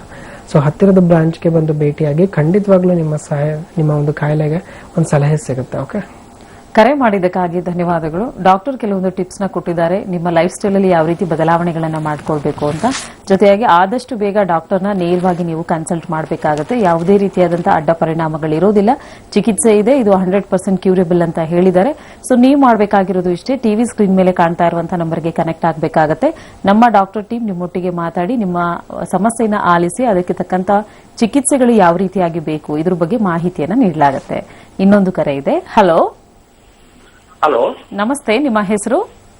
ಹಾ, ನನ್ನ ಹೆಸರು ಶರಣು ಅಂತ ಹೇಳ್ರಿ, ಯಾದಗಿರಿಯಿಂದ ಮಾತಾಡೋದ್ರಿ. ಓಕೆ, ಡಾಕ್ಟರ್ ಇದ್ದಾರೆ ಸರ್, ಪ್ರಶ್ನೆ ಕೇಳಿ. ಹಲೋ ಸರ್ ನಮಸ್ಕಾರ ಸರ್. ನಮಸ್ಕಾರ, ಹೇಳಿ ಸರ್. ನನಗೆ ಬಾತ್ರೂಮ್ ಕೂಡ್ಸೇವಲ್ಲ ಸರ, ಹಾಂ ಕೂತ್ಮೇಲೆ ಒಂದ್ 10 ನಿಮಿಷ ಉರದಂಗ ಆಗುತ್ತೆ ಸರ. ಓಕೆ ಹಿಂಗ ಆಗ್ತಾ ಇದ್ದು ನಂಗೆ 4 ವರ್ಷ ಆಯ್ತು ಸರ. ಓಕೆ ಹಾ ಸರ್, ಇದು ಹ್ಯಾಂಗ ಏನು? ಓಕೆ, ಸೊ ಎಲ್ಲಾದರೂ ತೋರಿಸ್ಕೊಂಡಿದ್ದೀರಾ ಇದಕ್ಕೆ? 4 ವರ್ಷದ ಕಡೆ ಇಲ್ಲೇ ತೋರ್ಸಿಲ್ಲ ಸರ. ಹಾಂ, ಅವರು ಹಂಗೇನಿಲ್ಲ ಅಂತ ಹೇಳಿ ಚೆಕ್ ಮಾಡಿ ಕಳಿಸಿದ್ರು ಸರ. ಓಕೆ. ಹಾ ಸರ್. ಸಿ ಬೇಸಿಕಲಿ ಏನಾಗುತ್ತೆ, ಇವಾಗ ಮೋಷನ್ಸ್ಗೆ ಹೋಗ್ಬೇಕಾದ್ರೆ ನೋವಾಗಿರ್ಬೋದು, ಉರಿಯೂತ ಕಾಣಿಸ್ಕೊಳ್ತಾ ಇದೆ ಅಂತಂದ್ರೆ ಬರೀ ಮೂಲವ್ಯಾಧಿ ಪೈಲ್ಸ್ ಅನ್ನೋದು ಒಂದೇ ಒಂದು ಕಾರಣ ಅನ್ನೋದು ಇರೋದಿಲ್ಲ. ಅದಕ್ಕೆ ಹಲವಾರು ರೀತಿಯಾದ ಕಾರಣಗಳಿರುತ್ತೆ. ನಾವು ಈ ಒಂದು ಮೂಲವ್ಯಾಧಿ ಜೊತೆಗೆ ಈ ಪೈಲ್ ಜೊತೆಗೆ ಫಿಶರ್ ಅನ್ನೋದನ್ನ ನೋಡ್ತೀವಿ, ಫಿಶ್ಚುಲ ಅನ್ನೋದನ್ನ ನೋಡ್ತೀವಿ. ಸೊ ಹಲವಾರು ರೀತಿ ಸಮಸ್ಯೆಗಳನ್ನ ನಾವು ನೋಡ್ತಾ ಬರ್ತೀವಿ. ಸೊ ಅದ್ರಲ್ಲಿ ಯಾವ್ದು ಬೇಕಾದ್ರೂ ಆಗಿರ್ಬೋದು. ಅಂಡ್ ಅದನ್ನ ಒಂದು ಪ್ರಾಪರ್ ಎಕ್ಸಾಮಿನೇಷನ್ ಮುಖಾಂತರ ನಾವು ಕಂಡುಹಿಡಿಬೇಕಾಗತ್ತೆ. ಅಂಡ್ ಎಷ್ಟೋ ಜನಕ್ಕೆ ಕಾನ್ಸ್ಟಿಪೇಷನ್, ನಾವೇನ್ ಮಲಬದ್ಧತೆ ಅಂತ ಹೇಳ್ತಾ ಇದ್ದೇವೆ, ಸೊ ಅದರಿಂದನೂ ಕೂಡ ಕಾಯಿಲೆ ಅನ್ನೋದು ಈ ರೀತಿಯಾದ ನೋವಾಗಿರ್ಬೋದು, ರಕ್ತಸ್ರಾವ ಆಗಿರ್ಬೋದು ಆಗೋದನ್ನ ನಾವು ನೋಡ್ತಾ ಬರ್ತೀವಿ. ಸೊ ಹಾಗಾಗಿ ಇವಾಗ 4 ವರ್ಷ ಆಗ್ತಿದೆ, ಆ ಸಮಸ್ಯೆನ ಅದೇ ತರ ನೀವು ಮೇಂಟೈನ್ ಮಾಡ್ತಾ ಬರ್ತಿದ್ದೀರಾ ಅಂದ್ರೆ ಆ ನೋವಾಗಿರ್ಬೋದು, ಅದರಲ್ಲಿ ಇರ್ತಕ್ಕಂಥ ತೊಂದರೆ ನಿಮಗೆ ಅದನ್ನ ತಾಳ್ಕೊಳ್ಳುವಂತ ಶಕ್ತಿ ಇದೆ. ಇವಾಗ ನೀವು ಮಾಡ್ತಾ ಇದ್ದೀರಾ, ದಿನ ಕಳೀತಾ ನಿಮ್ಗೆ ಅದಕ್ಕೂ ಕೂಡ ಲಿಮಿಟ್ ಅನ್ನೋದು ಕ್ರಾಸ್ ಆಗ್ತಾ ಬರುತ್ತೆ. ಸೊ ಒಂದು ಪೀಕಿಗೆ ಹೋಗಿದೆ, ಒಂದು ಥ್ರೆಶೋಲ್ಡ್ ಲೆವೆಲ್ ಅನ್ನೋದು ಏನಿರುತ್ತೆ ಪೇನ್ ಸಸ್ಟೈನ್ ಮಾಡೋದಕ್ಕೆ, ಸೊ ಅದು ಹೋಯ್ತು ಅಂತಂದ್ರೆ ನಿಮ್ಗೆ ಆಪರೇಷನ್ ಒಂದೇ ಸೊಲ್ಯೂಷನ್ ಅನ್ನೋ ರೀತಿಗೆ ಬಂದ್ಬಿಡ್ತೀರಾ. ಹಾಗಾಗಿ ನೀವು 4 years ಬ್ಯಾಕ್ ಏನೋ ನೋಡಿದಾಗ ಆಚೆ ಕಡೆ ಏನೋ ಕಾಣಿಸದೇ ಇರ್ಬೋದು, ಬಟ್ ಒಳಗಡೆ ಪೈಲ್ಸ್ ಅನ್ನೋದು ಇದ್ದಿರ್ಬೋದು.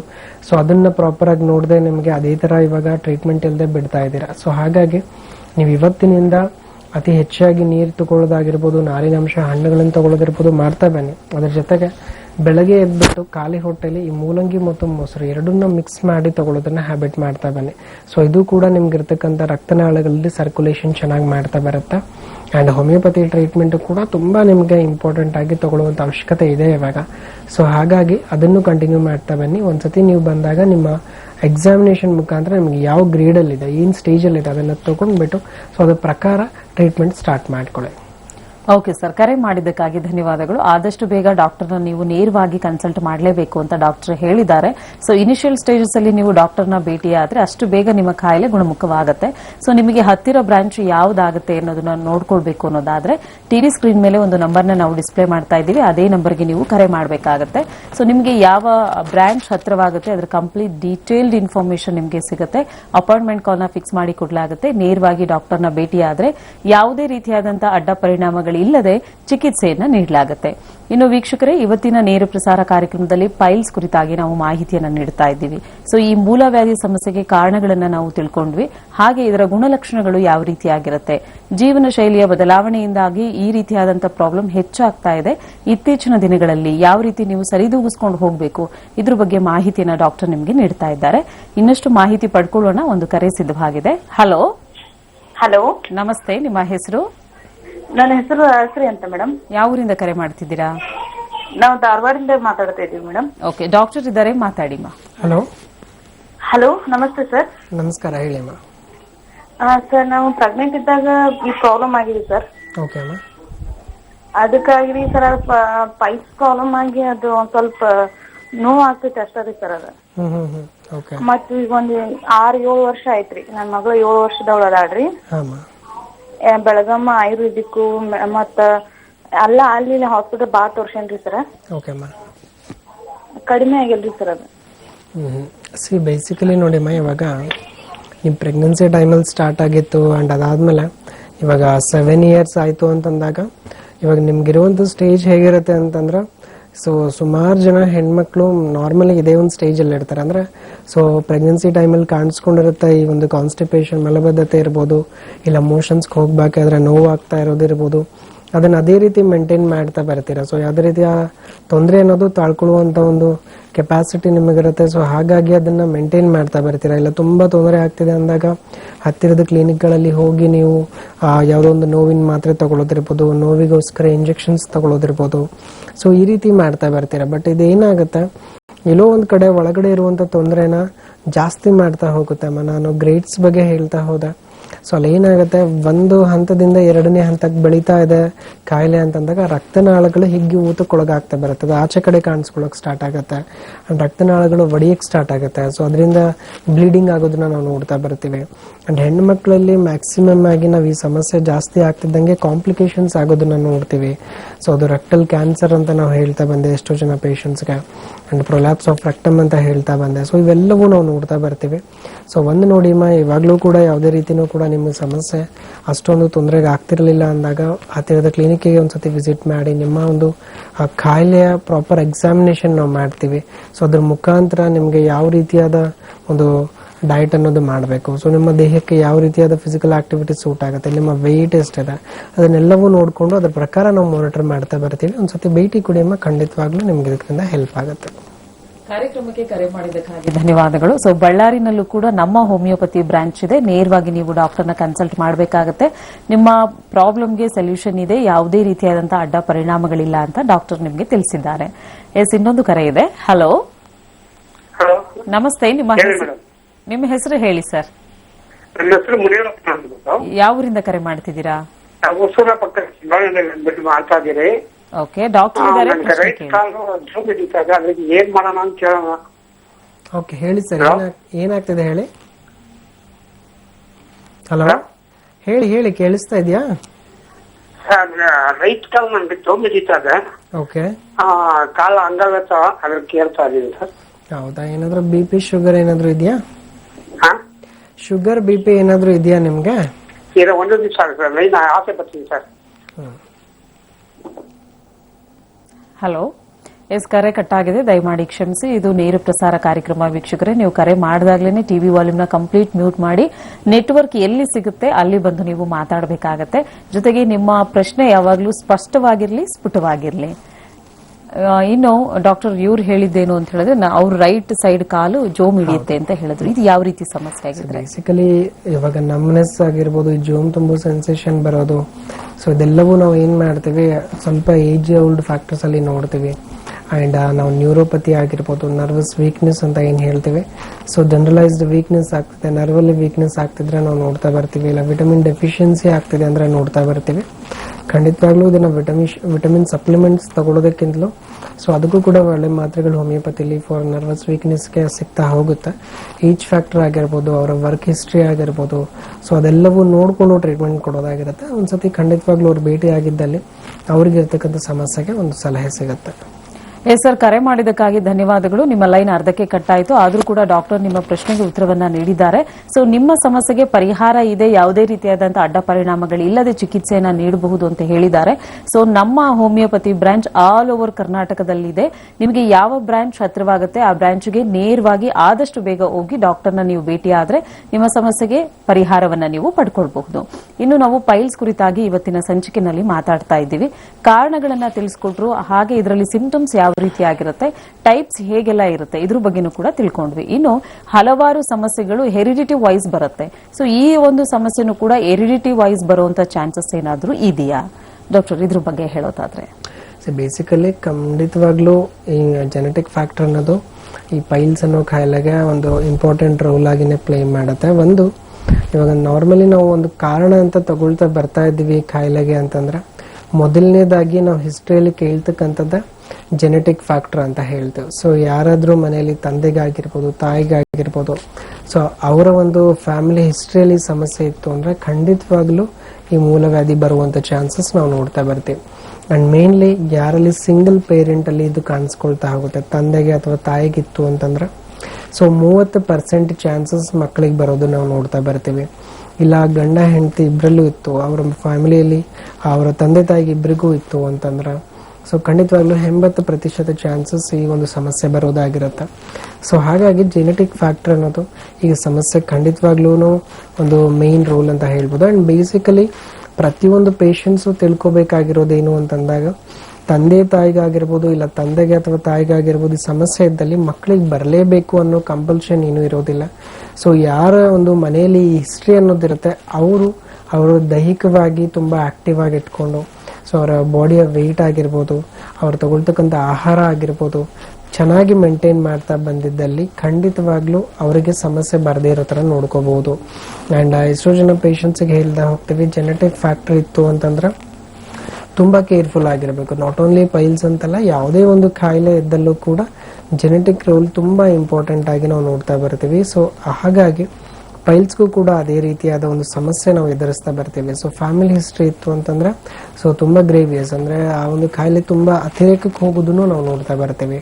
ಸೊ ಎಷ್ಟೋ ಜನ ಪೇಷಂಟ್ಸ್ಗೆ ಎಲ್ಲಿ ಒಂದು ಪೇಷಂಟ್ಸಿಗೆ ತೊಂದರೆ ಇರುತ್ತೆ ಅಂದ್ರೆ ಸೊ ಆ ಸಮಸ್ಯೆಯಿಂದ ಅವ್ರಿಗೆ ಕೆಲಸನೂ ಮಾಡೋಕ್ಕಾಗ್ತಾ ಇರೋದಿಲ್ಲ. ಇವನ್ ಆಫೀಸಲ್ಲಿ ಅವ್ರು ಹೋದರೂ ಕೂಡ ಆ ಸಮಸ್ಯೆ ಬಗ್ಗೆನೇ ಚಿಂತೆ ಮಾಡ್ತಾ ಇರೋದು, ಆ ಸಮಸ್ಯೆ ಬಗ್ಗೆನೇ ಅತಿ ಹೆಚ್ಚಾಗಿ ತಲೆ ಕೆಡಿಸ್ಕೊಳ್ತಾ ಹೋಗೋದು ನಾವು ನೋಡ್ತಾ ಬರ್ತೀವಿ. ಸೊ ಹಾಗಾಗಿ ಕಾಯಿಲೆಯ ಲಕ್ಷಣ ಅನ್ನೋದು ಕಾಣಿಸ್ಕೊಳ್ತಾ ಇದೆ, ಸೊ ಫ್ಯಾಮಿಲಿ ಹಿಸ್ಟ್ರಿ ಇದೆ ಅಂತಂದಾಗ ಅವರು ತುಂಬ ಅರ್ಲಿಯಾಗಿ ತೋರಿಸ್ಕೊಂಡು ಅದಕ್ಕೆ ಪ್ರಾಪರ್ ಆಗಿ ಟ್ರೀಟ್ಮೆಂಟ್ ತಗೊಳ್ಳೋದು ತುಂಬ ಇಂಪಾರ್ಟೆಂಟ್ ಆಗಿರುತ್ತೆ. ಸೊ ಹಾಗಾಗಿ ಅವರ ವರ್ಕ್ ಹಿಸ್ಟ್ರಿ ಆಗಿರ್ಬೋದು, ಅವರ ಒಂದು ಡಯಟ್ ಹಿಸ್ಟ್ರಿ ಆಗಿರ್ಬೋದು, ಅದೆಲ್ಲದಕ್ಕಿಂತ ಫ್ಯಾಮಿಲಿ ಹಿಸ್ಟ್ರಿ ಅನ್ನೋದು ತುಂಬ ಇಂಪಾರ್ಟೆಂಟ್ ಆಗಿರುತ್ತೆ. ಸೊ ಆ ಫ್ಯಾಮಿಲಿ ಹಿಸ್ಟ್ರಿ ನೋಡಿಕೊಂಡು ಅದರ ಪ್ರಕಾರ ಟ್ರೀಟ್ಮೆಂಟ್ ಕೊಡೋದು ಕೂಡ ಸೊ ನಾವು ಮಾಡ್ತಾ ಇದ್ದೀವಿ. ಸೊ ಹಾಗಾಗಿ ಫ್ಯಾಮಿಲಿ ಹಿಸ್ಟ್ರಿ ಇದ್ದವರು ಯಾವುದೇ ರೀತಿ ತೊಂದರೆ ಇಲ್ಲ ಅಂತಂದ್ರೆ ಸೊ ಅವರು ಖಂಡಿತವಾಗ್ಲೂ ನಾರ್ಮಲಿ ಅವರ ಒಂದು ಡಯಟ್ ಆಗಿರ್ಬೋದು, ಫಿಸಿಕಲಿ ಆಕ್ಟಿವ್ ಆಗಿರೋದಿರ್ಬೋದು, ಒಂದು ಹೆಲ್ದಿ ಲೈಫ್ ಸ್ಟೈಲ್ನ ಮೇಂಟೈನ್ ಮಾಡ್ತಾ ಬಂದಲ್ಲಿ ಏನೂ ತೊಂದರೆ ಇರೋದಿಲ್ಲ.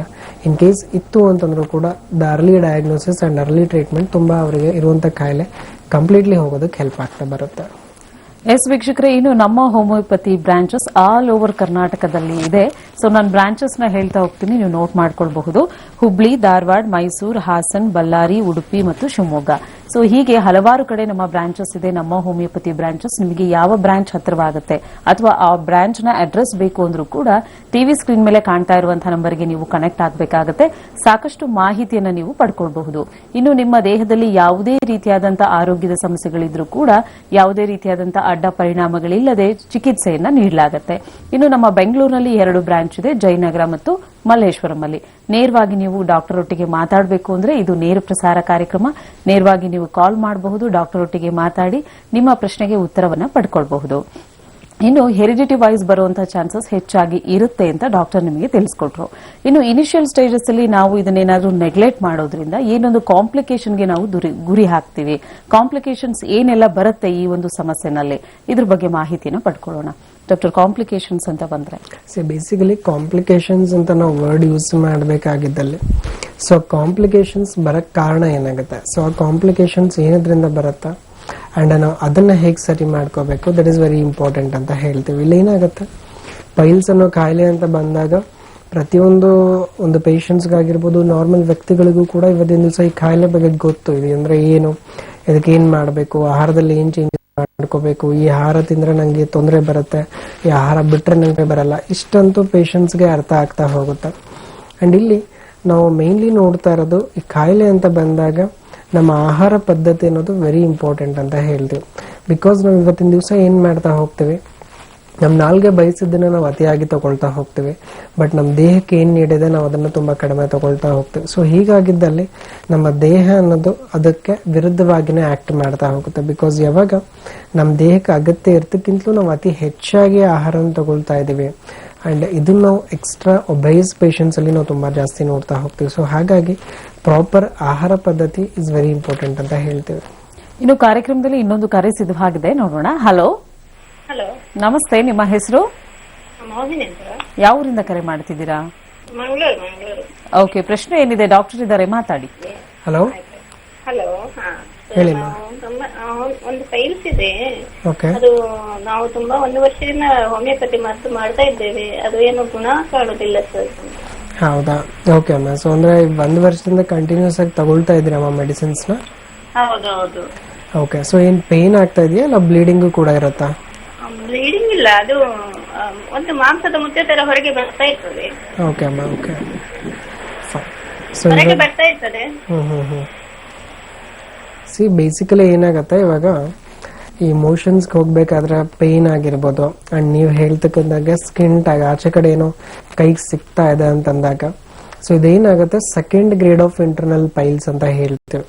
ಸೊ ಇಲ್ಲ ಮೋಷನ್ಸ್ ಹೋದ್ಮೇಲೂ ಕೂಡ ಆ ಒಂದು ಊತ ಕೈಗೆ ಸಿಗ್ತಕ್ಕಂಥ ಸ್ಕಿನ್ ಟ್ಯಾಗ್ ಒಳಗಡೆ ಹೋಗ್ತಿಲ್ಲ ಅಂದ್ರೆ ನಾವ್ ಇದನ್ನ 3rd grade of internal piles ಅಂತ ಹೇಳ್ತೀವಿ. ಅಂದ್ರೆ ಸೊ ಆ ಗ್ರೇಡ್ ಅನ್ನೋದು ಬೆಳೀತಾ ಇದೆ ಅಂತಾನೆ ಅರ್ಥ. ಸೊ ನಿಮಗೆ ನೀವು ತಗೊಳ್ತಕ್ಕಂಥ ಟ್ರೀಟ್ಮೆಂಟು ಸರಿಯಾದ ರೀತಿಯಲ್ಲಿ ಹೆಲ್ಪ್ ಆಗ್ತಿತ್ತು ಅಂತಂದ್ರೆ ಅಂಡ್ ಯಾವುದೇ ರೀತಿ ಒಂದು ಸ್ವಲ್ಪ ಚೇಂಜಸ್ ಕಾಣಿಸ್ತಿತ್ತು ಅಂದ್ರೆ ಅದನ್ನೇ ಕಂಟಿನ್ಯೂ ಮಾಡ್ತಾ ಬನ್ನಿ. ಒಂದು ಸ್ವಲ್ಪ ದಿವಸ ಆದ್ಮೇಲೆ ಅದನ್ನು ಸರಿ ಹೋಗ್ತಾ ಬರುತ್ತೆ. ಬಟ್ ಇನ್ ಕೇಸ್ ಯಾವಾಗ ನಿಮಗೆ ಇವಂದು ನೀವು ಅಷ್ಟು ಕರೆಕ್ಟಾಗಿ ಟ್ರೀಟ್ಮೆಂಟ್ ತಗೊಂಡಿಲ್ಲ ಅಂದ್ರೂ ಚೆನ್ನಾಗಿ ಆಗ್ತಿಲ್ಲ ಅಂದ್ರೆ ನೀವು ಟ್ರೀಟ್ಮೆಂಟ್ ಚೇಂಜ್ ಮಾಡ್ಕೋಬಹುದು.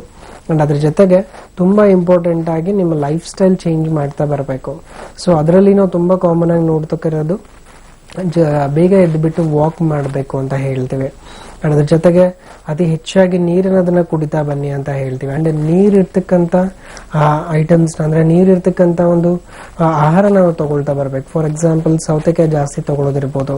ಬಿಕಾಸ್ ಒಂದು ವ್ಯಕ್ತಿಗೆ ಏನಾಗುತ್ತೆ ಎವ್ರಿ ಡೇ 3 to 4 ಲೀಟರ್ಸ್ ನೀರು ಕುಡಿಯೋದಾಗೋದಿಲ್ಲ, 4 to 5 ಲೀಟರ್ಸ್ ಕುಡಿಯೋದಾಗೋದಿಲ್ಲ. ಪ್ರಾಕ್ಟಿಕಲಿ ಅದು ಇಂಪಾಸಿಬಲ್ ಅಂತ ಹೇಳ್ತೀವಿ ನಾವು. ಹಾಗಾಗಿ ಸ್ವಲ್ಪ ಮಜ್ಜಿಗೆ ಅನ್ನೋದನ್ನ ಅತಿಯಾಗಿ ತಗೊಳ್ಳೋದಿರ್ಬೋದು, ಇಲ್ಲ ಅಂದ್ರೆ ನೀವು ಮಾಡ್ತಕ್ಕಂಥ ಮನೆಯಲ್ಲಿ ಸಾರಲ್ಲಿ ಸ್ವಲ್ಪ ನೀರಿನ ಅಂಶ ಜಾಸ್ತಿ ಹಾಕೊಳ್ಳೋದಿರ್ಬೋದು, ನಾ ಹೇಳ್ದಂಗೆ ಸೌತೆಕಾಯಿ ತಗೊಳ್ಳೋದಿರ್ಬೋದು. ಸೊ ನೀರಿನ ಅಂಶ ಇರ್ತಕ್ಕಂಥ ಸ್ವಲ್ಪ ಆಹಾರನ ಜಾಸ್ತಿ ಮಾಡ್ಕೊಳ್ಳೋದು ಕೂಡ ನಿಮ್ಗಿರುವಂತ ಸಮಸ್ಯೆಗೆ ಸ್ವಲ್ಪ ಸೂಕ್ತ ಪರಿಹಾರ ಸಿಗುತ್ತೆ. ಇನ್ ಕೇಸ್ ನಿಮಗೆ ಟ್ರೀಟ್ಮೆಂಟ್ ಅಂತ ಬಂದಾಗ ನೀವು ಹತ್ತಿರದ ನಮ್ಮ ಹೋಮಿಯೋಪತಿ ಬ್ರಾಂಚ್ಗೂ ಒಂದ್ಸತಿ ಭೇಟಿ ಕೊಡಿ ಅಮ್ಮ. ನಿಮ್ಗಿರುವಂತ ಸ್ಟೇಟ್ ಏನಿದೆ, ಆ ಸ್ಟೇಜ್ ಏನಿದೆ ಅದನ್ನ ನಾವು ಅರ್ಥ ಮಾಡ್ಕೊಳ್ತೀವಿ. ಅದಕ್ಕೆ ತಕ್ಕಂತೆ ನಿಮ್ಮ ದೇಹಕ್ಕೆ ಏನ್ ಸೂಟ್ ಆಗುತ್ತೆ. ಅಂಡ್ ನಾವಿಲ್ಲಿ ಒಂದು ನ್ಯಾನೋ ಜೆನೆಟಿಕ್ ಕಾನ್ಸ್ಟಿಟ್ಯೂಷನ್ ಮಾತ್ರೆಗಳನ್ನ ಕೊಡ್ತಾ ಇರೋದು ಹೋಮಿಯೋಪತಿಲಿ. ಸೊ ಹಾಗಾಗಿ ಸೊ ಇದು ನಿಮಗಿರುವಂತ ಸಮಸ್ಯೆಗೆ ತುಂಬಾ ಸೂಕ್ತವಾಗಿ ಹೆಲ್ಪ್ ಆಗ್ತಾ ಬರುತ್ತೆ. ಒಂದ್ಸತಿ ಭೇಟಿ ಕೊಡಿಮ್ಮ, ಇನ್ನು ಹೆಚ್ಚಿನ ಮಾಹಿತಿ ನಿಮ್ಗೆ ಅಲ್ಲಿ ಸಿಗುತ್ತೆ. ಓಕೆ ಓಕೆ ಅಮ್ಮ, ಕರೆ ಮಾಡಿದ್ದಕ್ಕಾಗಿ ಧನ್ಯವಾದಗಳು. ಟಿವಿ ಸ್ಕ್ರೀನ್ ಮೇಲೆ ಒಂದು ನಂಬರ್ನ ನಾವು ಡಿಸ್ಪ್ಲೇ ಮಾಡ್ತಾ ಇದ್ದೀವಿ. ಅದೇ ನಂಬರಿಗೆ ನೀವು ಕನೆಕ್ಟ್ ಆದ್ರೆ ನಮ್ಮ ಡಾಕ್ಟರ್ ಟೀಮ್ ನಿಮ್ಮೊಟ್ಟಿಗೆ ಚರ್ಚೆ ಮಾಡುತ್ತೆ, ನಿಮ್ಮ ಸಮಸ್ಯೆಗೆ ತಕ್ಕಂತಹ ಪರಿಹಾರ ಮಾರ್ಗವನ್ನ ತಿಳಿಸ್ಕೊಡುತ್ತೆ.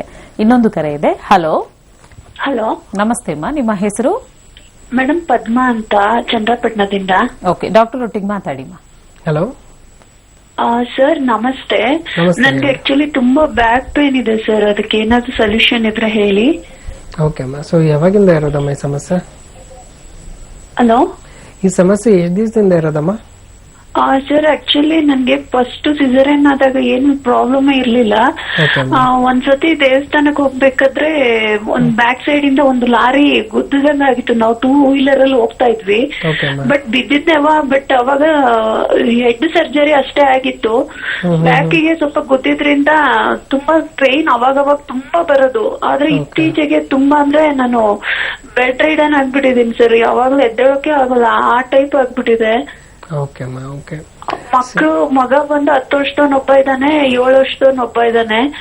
ನನ್ಗೆ ನನ್ನನ್ನೇ ಪೇಷಂಟ್ ಫುಲ್ ತುಂಬಾ ಅಂದ್ರೆ ತುಂಬಾ ಕಷ್ಟ ಆಗ್ಬಿಟ್ಟಿದೆ. ಅದಕ್ಕೆ ಸ್ವಲ್ಪ ಸೊಲ್ಯೂಷನ್ ಇದ್ರೆ ಹೇಳಿ. ಬೇಸಿಕಲಿ ಏನಾಗತ್ತಮ್ಮ, ಬ್ಯಾಕ್ ಪೇನ್ ನಿಮ್ಗೆ ಆಗ್ತಾ ಇದೆ ಅಂಡ್ ಪೋಸ್ಟ್ ಸಿಸೇರಿಯನ್ ಒಂದು ಪೇಷಂಟ್ಸ್ ನೀವು ಆಗಿರೋದ್ರಿಂದ ಇಲ್ಲಿ ಏನಾಗುತ್ತೆ, CS ಸೆಕ್ಷನ್ ಆಗಿರೋ ಒಂದು ಪ್ರತಿಯೊಂದು ಮಹಿಳೆಗೂ ಕೂಡ ಈ ಬ್ಯಾಕ್ ಪೇನ್ ಅದೊಂದು ತುಂಬಾ ಕಾಮನ್ ಆಗಿ ನಾವು ನೋಡ್ತಾ ಬರ್ತೀವಮ್ಮ. ಬಿಕಾಸ್ ಇಲ್ಲಿ ಏನಾಗುತ್ತೆ, ಸೊ ಆ ಒಂದು ಹೆಣ್ಣು ಮಕ್ಕಳಲ್ಲಿ ಅನೆಸ್ಥೆಟಿಕ್ ಎಫೆಕ್ಟ್ ಇರುತ್ತೆ ಅಂತ ಹೇಳ್ತೀವಿ ನಾವು.